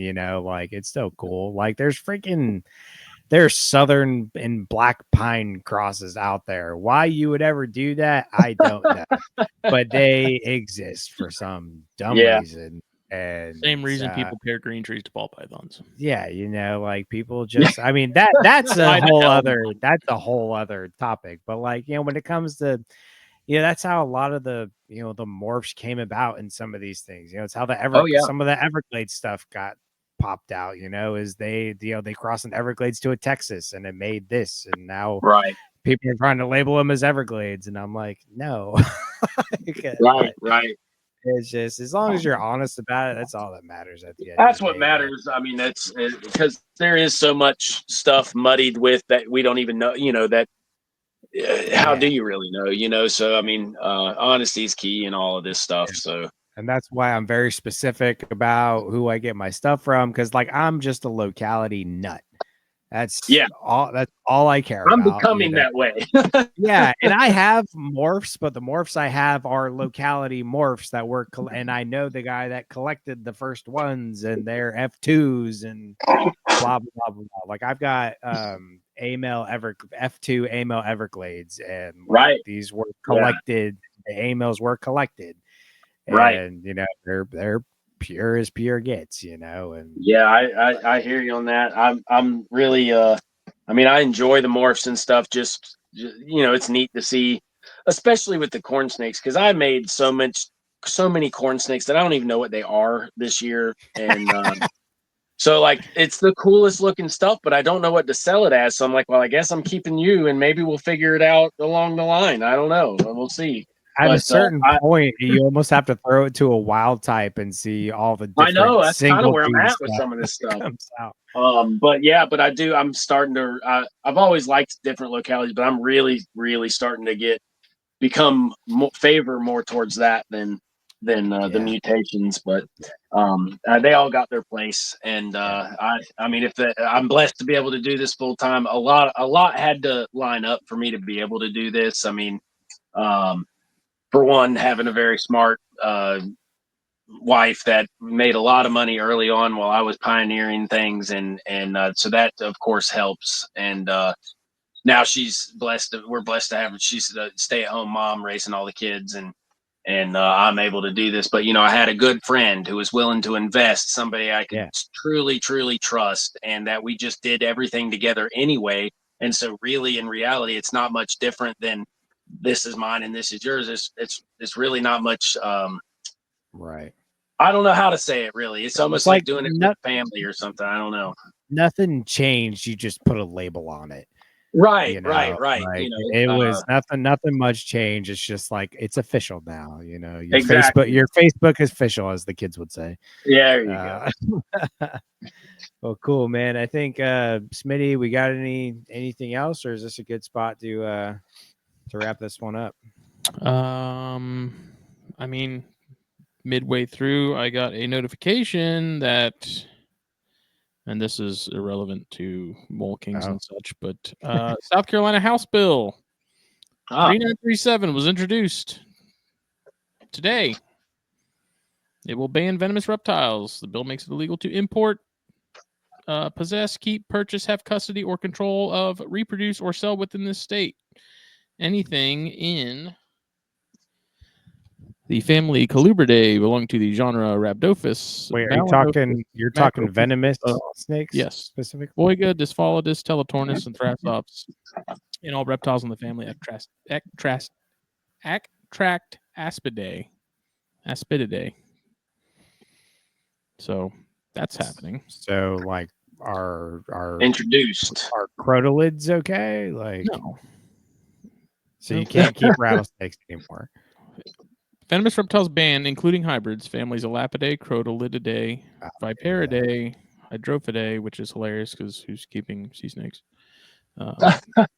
Heloderma, Rhabdophis boiga, Balanophis, and Macropisthodon, which is also goofy because it's like, who's keeping those? And this is the whole state? Yep. I just wish that the legislators who were making the wildlife laws actually knew anything about it. I mean, I just don't understand them at all. It just makes owners can get permits and must register their animals within 90 days of the effective date. Okay. Current owners, but they are not giving out any new permits after that 90 days. So this is a proposed bill, or this has passed? This is a proposed bill. Okay. Proposed. And this is, I'm sure, directly tied to everyone's favorite jackass, the fuck stick in Florence. Yep, 100%. The fuck stick of Florence. I like that. Love that. Are barons going to be an issue on that? No, they weren't listed specifically. Well, that's my own. But boiga are, so my hopes of getting back into those at some point is likely. Yeah. Wow.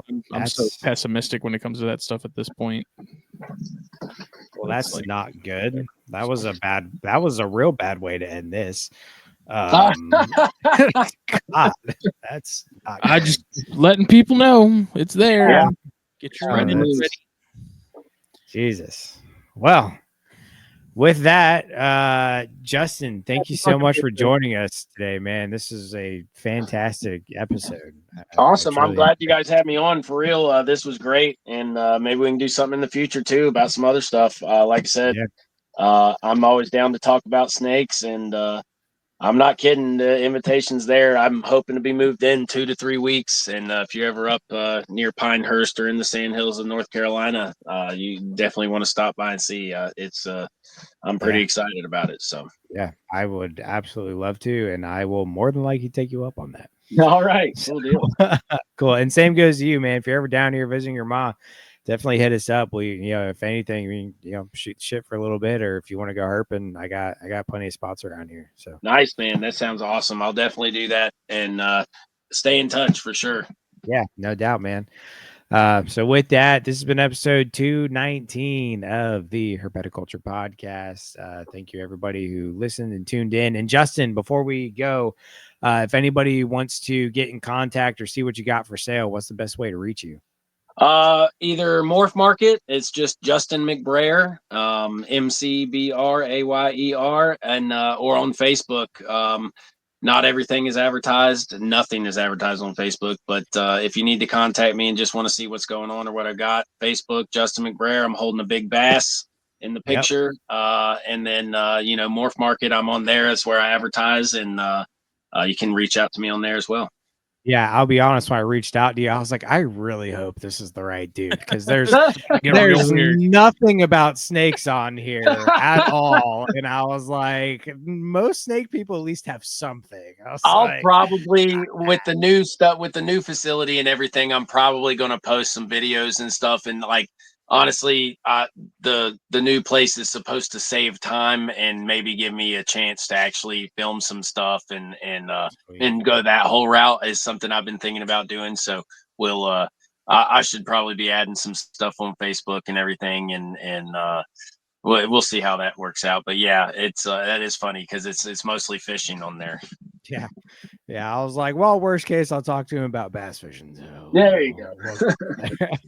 Go, man. Well, thank you everybody for listening. As always, this episode has been brought to you by BlackBoxCages.com. Definitely check them out for the best of the best PVC cages and racks on the market. You will not be disappointed.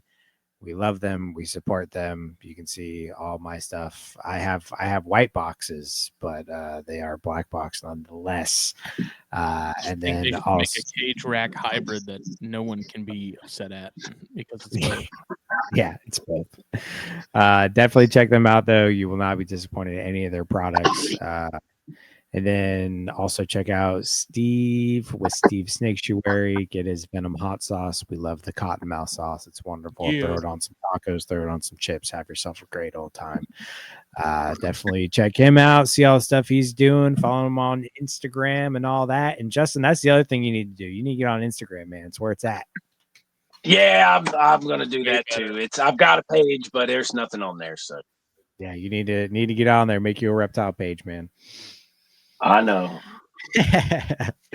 All right. Well, good night. Thank you, everybody. Thank you.